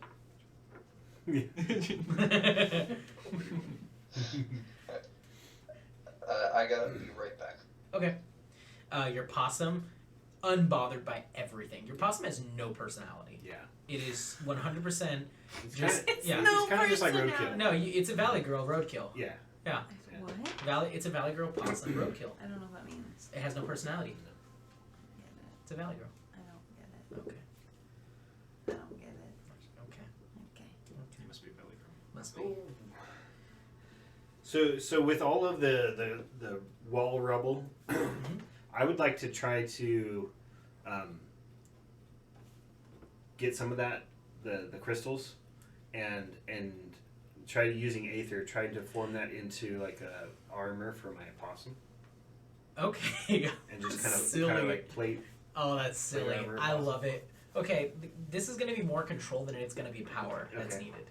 But roll for both. Okay, 5 is the power. Okay, good. 85 is the control. You create this segmented, like little cracked and crushed armor that's been kind of created into these small little sheets of crystal metal. Nice. That you created a small little helmet that just goes on top, and then in a little piece that connects to it on the bottom. and his nose is just sticking out, and you just see blood still kind of like dried and caked, but a little bit of coagulated. It's still sticking out, just going. You create like this armadillo like plating on its back, like in different sections. Yeah, it has armor now. Okay. I'm gonna say it gives it a +1 to its AC. Okay, cool. To be cool. in a normal possum. Yeah. That's funny. So then with that, I'll just have him like get off of my trunk or my tusk, and then have him like climb up the wall. Do Yeah, every command that you give him, he does it slowly, but he does it. Yeah. And I say, fetch me an ale.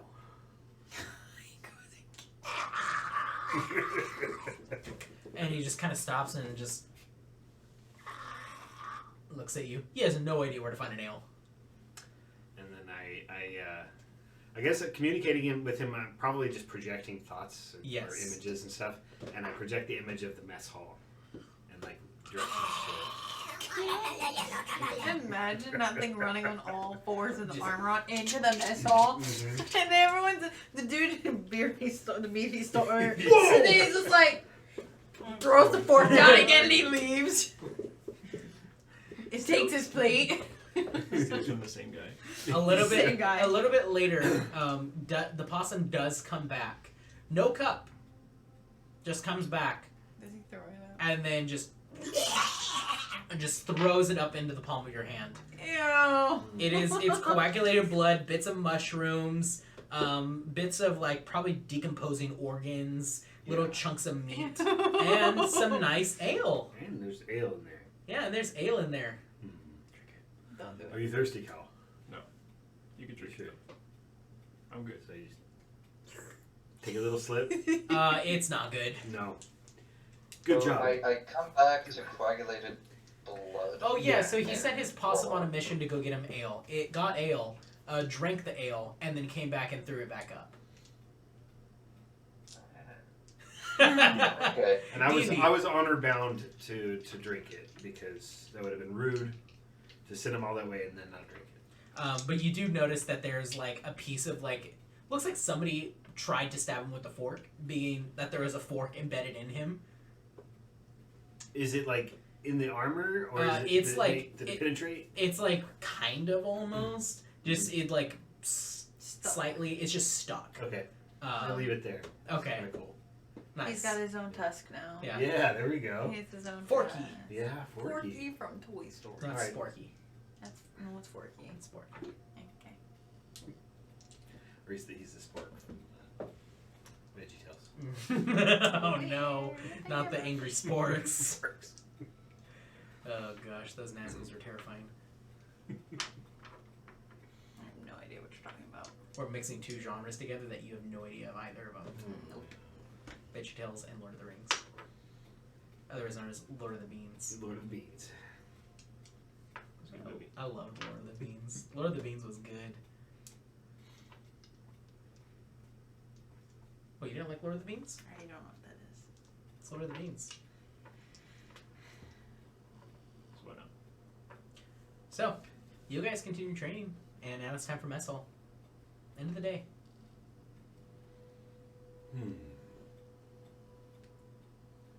Training was tough today.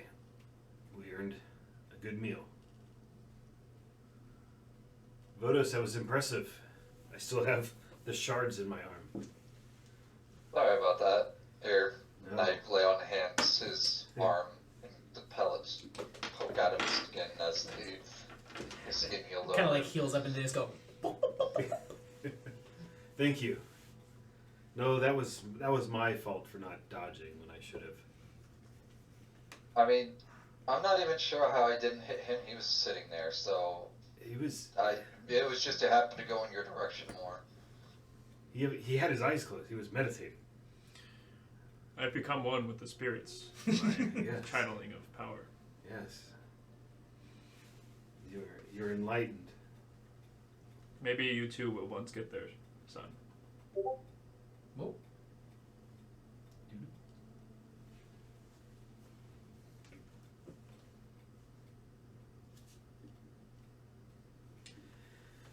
Yeah, that old man with his stick. At first I resented it, but I've come to appreciate the sting. It feels good. It doesn't feel good to me, Oh, okay. but it feels right. I don't know if that You makes see, sense. you get it. Good is just the best word I know for it. It feels enlightening, empowering.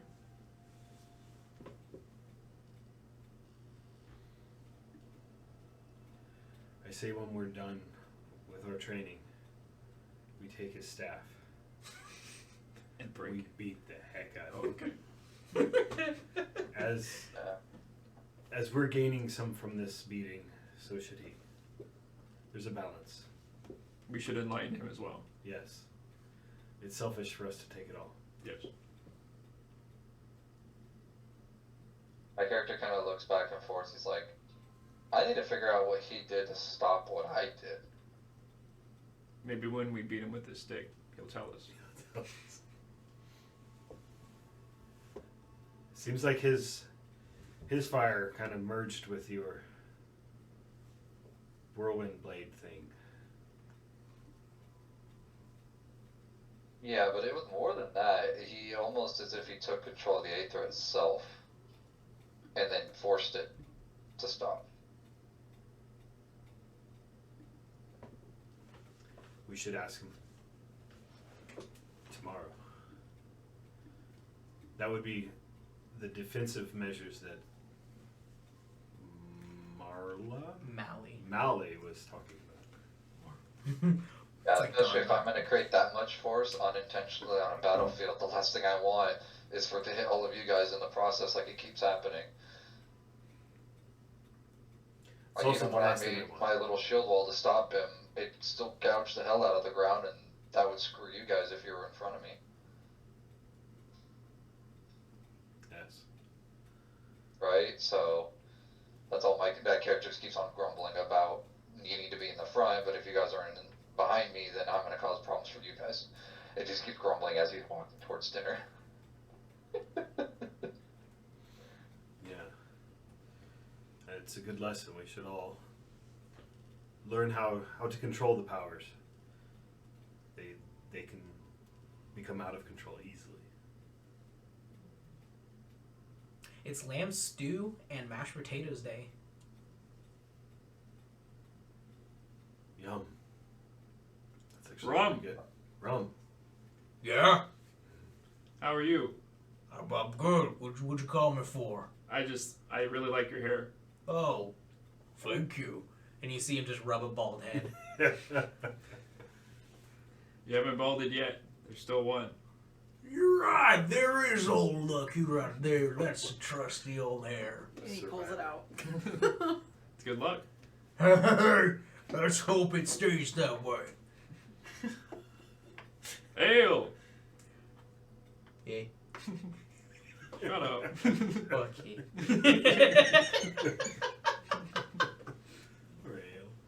Poor Ale. Ale. AOL.com. So, what do you guys do? Feast and be merry? And be Pippin?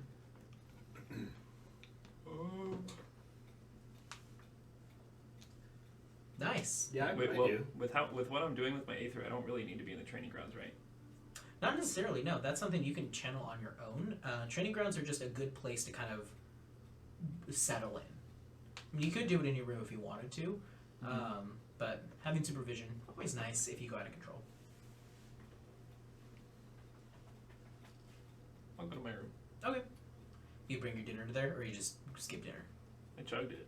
Oh. I'm a quick eater. It's like half the size of my mouth. That's This true. bowl, so. You just, like a cartoon, just... But yes, I do bring Reminding me seconds of with the Tom and Jerry frying pan moment Yeah, where he just his like head folds it up turns in like it a drawer, dumps it in, just pushes it back Yeah. Yeah. like a flap. I do bring seconds, though. Okay. Good idea. And minutes. Good job.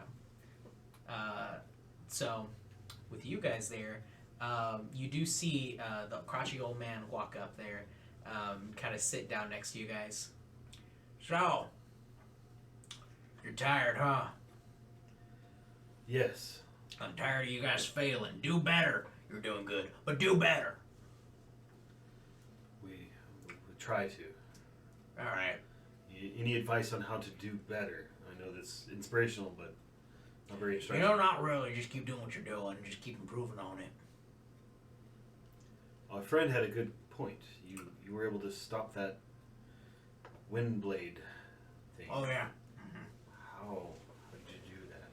Well, I have spirit aspect, so I can change aether that's not my own into more favorable element that I can control. Does anybody in our party have that? What, Not spirit? anymore. Spirit. Augustus, Ephon has it. I have it as well. And I he has have it as well. it. And you, yeah. Okay. So you two are the only ones who Yeah, don't. it's literally the joke of Cal has all the mind and I've got none of it. Yeah. Or no, the other way around. Sorry, I have no soul. He has all the soul. Yep. Um, So you guys want to explain? Yeah, if you got a soul, then you can create that element like the wind and the fire and stuff like I like to do. But if you got spirit, you can change aether around you to be advantageous to you. In rare cases, too. I've seen people turn water into fire. Now, like just water from a lake. They turn it into fire. That was quite the sight to behold. I can't do that, though. Imagine fish. Oh, I'm not there. But imagine fishing that day. That would suck. You need a fried fish on the spot. Yeah, there we go. Fried Fish fried fillet. fish right, too. right. And if you got body, well, then you can make yourself, in the best circumstances, turn into flames themselves. That's another thing you can do in the extreme version of it. And then mind, well, that's the weird one. That's when you can do whatever you want. I specialize in summoning and transmuting soul and spirit.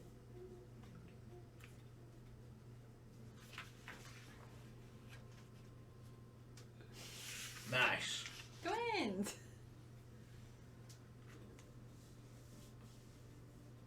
My character looks over at the old man and he asks, body makes you change what you are? Body can be enhancing yourself with your element or effect and making your body exhibit that same thing, but it's also how you enhance things that are you're physically touching. So you can make your shield itself, I don't know, turn into... Like my wind wall the other day. Yeah. Have the Okay. element coat it and empower it. With that idea of condensing it, would I be able to do that with my shield in a way where it looks like it's a small wall in front of my shield, but if I push away with it, it turns into a massive wall? If that's possible if you want to do that. That's just going to take training. Okay. What about... Oh, we got 20 questions here. Well, I know. What about making almost an armor around your own body out of the element? Oh, that was a pretty common one. Okay. Create an armor of the element and also creating say you got a sword, you got fire, you create a flaming sword. Got water, you can make a freezing sword. A sword that's got ice on it, or a sword that suffocates things and drowns them. What about my flails then? What would they be able to do in that sense? I mean, you can make them hit harder, make the wind go faster on them, make them have less or more resistance with the smacks. What if I did that drill thing on them? Would it stay in place? Or would it possibly destroy my own weapon? Possibly destroy the weapon depending on how powerful it is, but also shatter whoever's face you're hitting it with.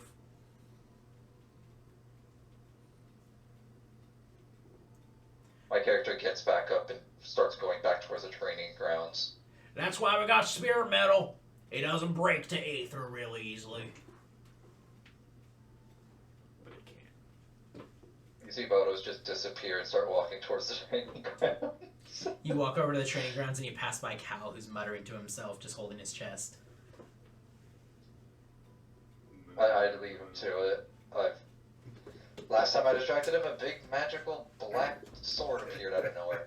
Don't mess with me. So, the thought I had Okay. is,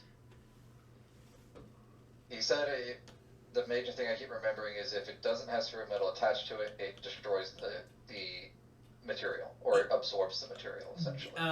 It can. So it depends on the element and the effect that you're trying to give it.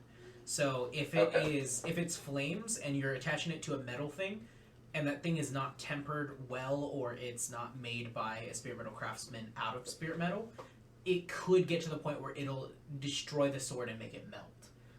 But could make the strike with the sword much more devastating. Depending on what type of like flames you do. If the flames themselves burn things away into non-existence, or they just literally light something on fire, like napalm. But I'm looking at my flail and I'm seeing all the spikes on all the balls. Mm-hmm. And I'm going to channel it to where that drill I made on my shield, but I'm going to match the size and diameter to just slightly bigger than the spikes themselves and try and hold them in those locations as I slowly move the flail around. Okay, that's going to be very high control. Yeah. Okay, so you're looking at like a 90 or above for this. Okay. First roll, power. Yeah, it's 8, so it's a weak power. At Okay, least, okay, so will what blow? possibly less damage. Yeah, it won't blow up on you. Cool. 87. You create the little. I see it like barely stop, and I just see it go from the 90 side, flip over a couple times, and then stop on 80. And I'm like, You see it, like the little spirals on it, like start to create.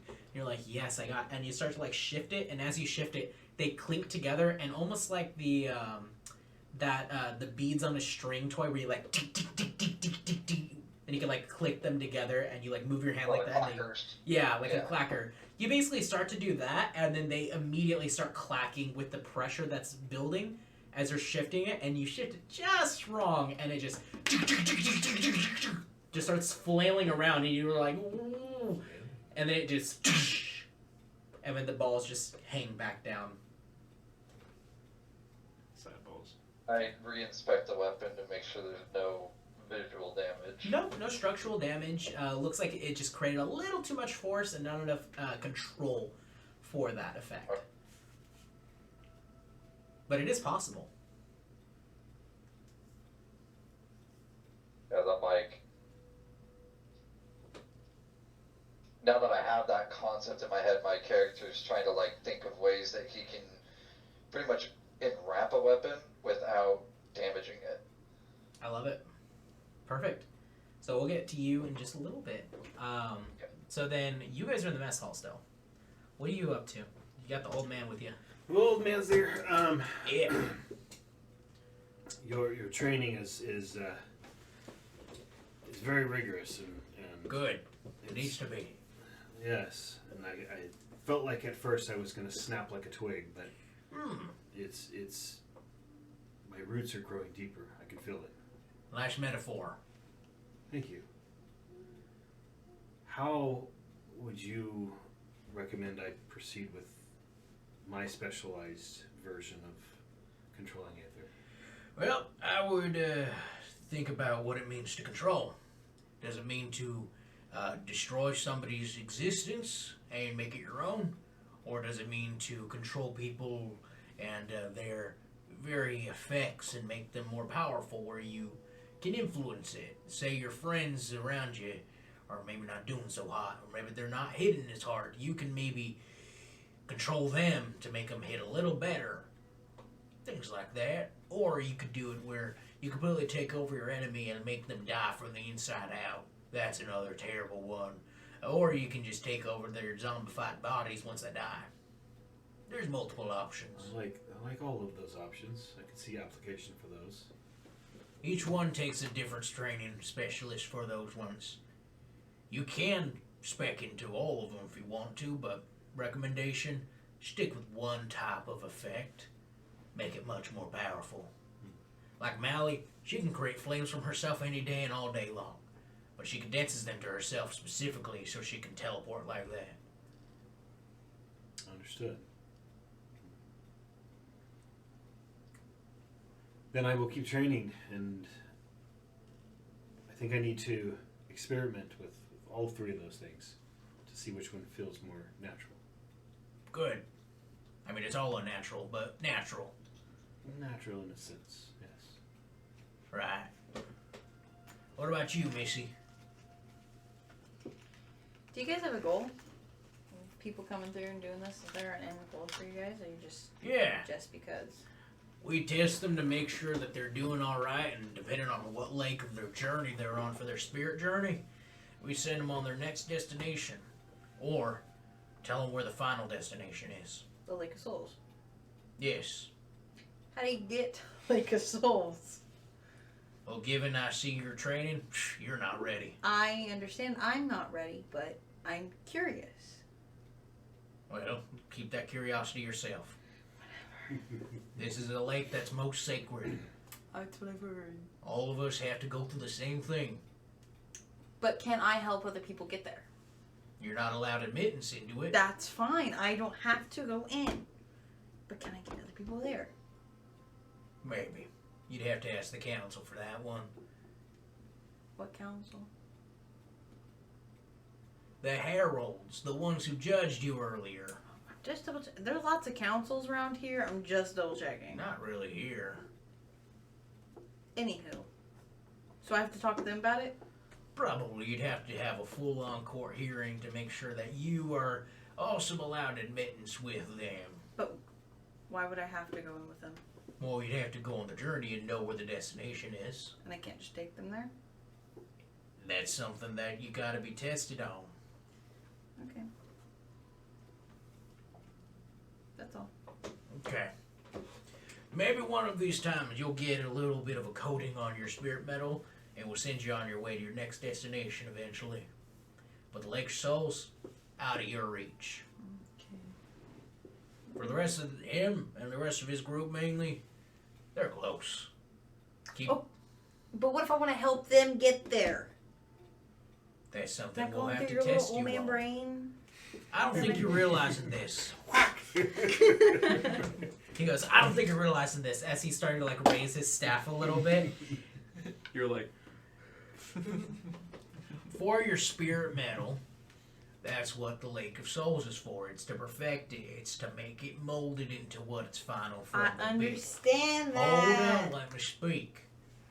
So, with your spirit metal, each of these people right here, they've gone through multiple leagues in their journey. Now they're at this place. This can be a starting zone for others. Seems like it's a starting zone for you. Our job is to make sure that you're ready for the next step in your journey, whether that be the end or the next step of your journey. For them, it's towards the end. Hypothetically. You're not ready for your next step of the end. Listen, let me speak.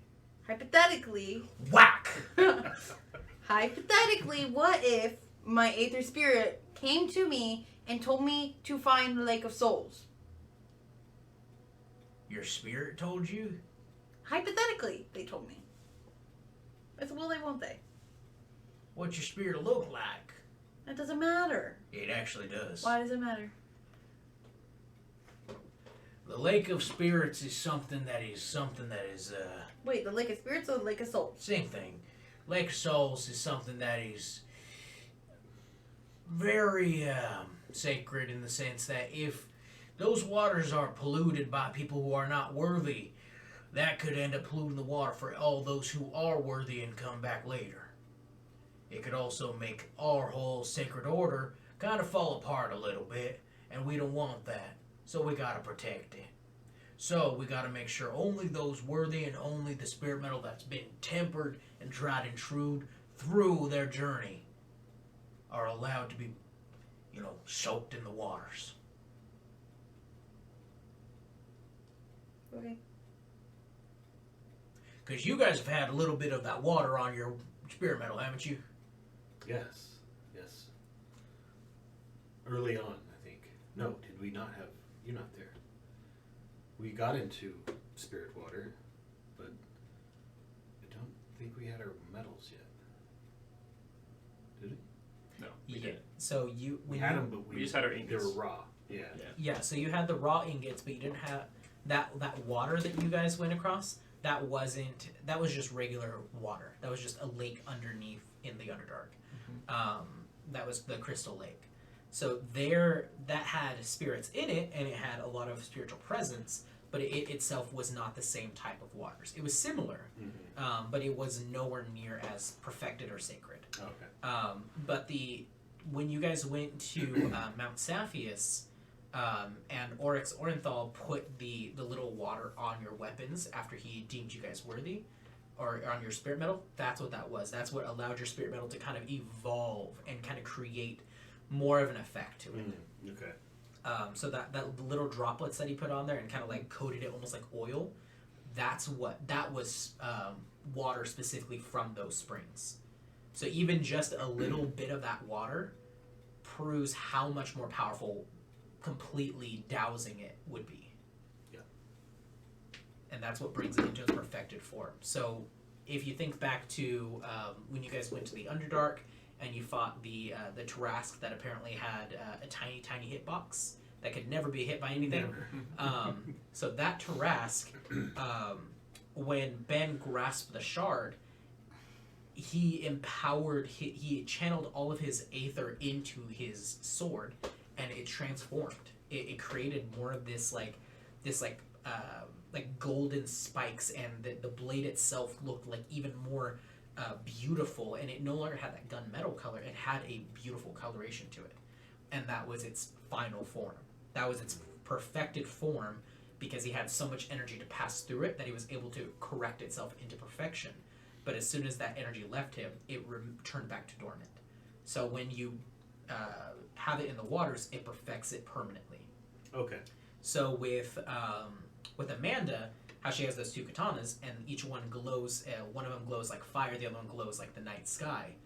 Both of those they used to just be regular spirit metal katanas, and now they have that beautiful coloration to them. They have that beautiful binding on it and everything with the tassels. All of that is the perfected form. That allows her spirits to literally become fused with the spirit metal and become one with it. That's why when she summons her animals, she no longer has blades, because they themselves are the blade. Okay. So that is a perfect fusion of spirit metal and spirit. Little hints I left along the way. So yes, if it was a vestige weapon, right, or spirit metal, so that drop was like awakening it, and then going to the lake is like exalting it. Yes, Okay. very similar. So, it's basically to give you that little bit of water on there is to give you a taste of what your final form of your spirit metal could achieve. So for you ended up growing more markings on your face. The runes started to grow a little bit more, and you started to see a little bit of spikes kind of growing out from those as well. And then for you had more of that cage-like crown started to appear for you. For Ephon, that the cherry blossom or the antlers started to grow over and create this like cherry blossom effect.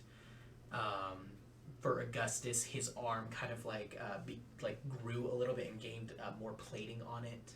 So everybody's spirit metal evolved at that point. It created a next step for perfection.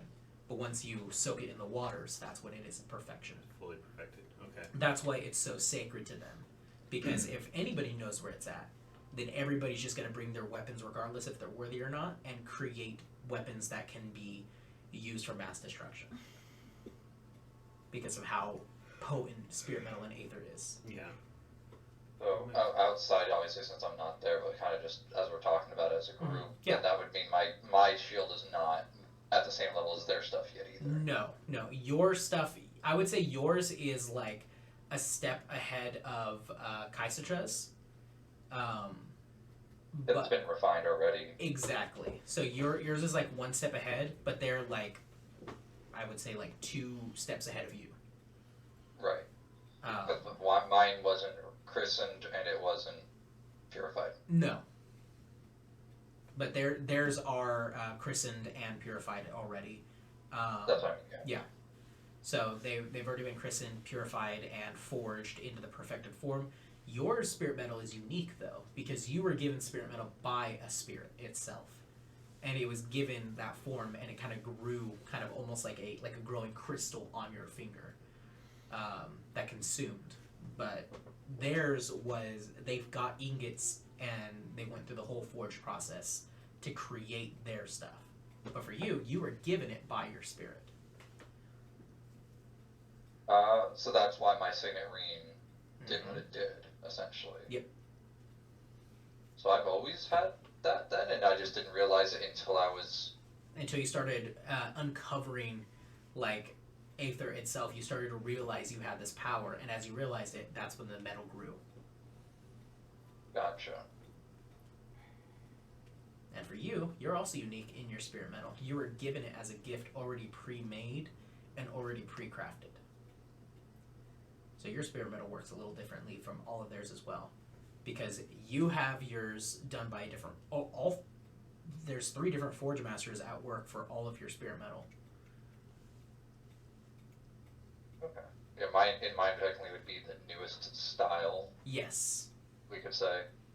I mean, it does run from an older, like, because each one of the spirit metal, like, forge masters, they come from a very long lineage, dating back to even the when Geistdale was still a large nation, or like a large village that was like a small nation. Like even back then, a lot of these names predate to then. So like the oldest one that's most well known is your lineage. They were the ones who created some of the strongest. The original 13. Yeah, I think it was the original 13. There was 12 factions, and then the main kingdom. Yes. So they created the original blades that kind of led those armies, those generals. Each one of them had a different spirit metal weapon, and those were what led. Those generals had those, and then they led the armies, and then passed it down to their next in line as they died. So those things are perfect craftsmanship, and those are seemingly lost to time. I will say you guys have encountered NPCs who do have those. I think you've encountered 2 NPCs that have those weapons, but you don't know what they are. But they still exist. And in the previous campaign, there was one of them as well. That was the Blade of Decay. He was a creepy guy in the tournament. Yep. That was one of the Blades of Betrayal, as they call them. But yeah. Nice. Yeah. Good session, guys. Yeah. And I think that'll be it for the night. Ooh. So yeah, thank you guys for watching, thank you guys for playing, and thanks for listening. And we'll catch you guys next week. Toodaloos! Bye.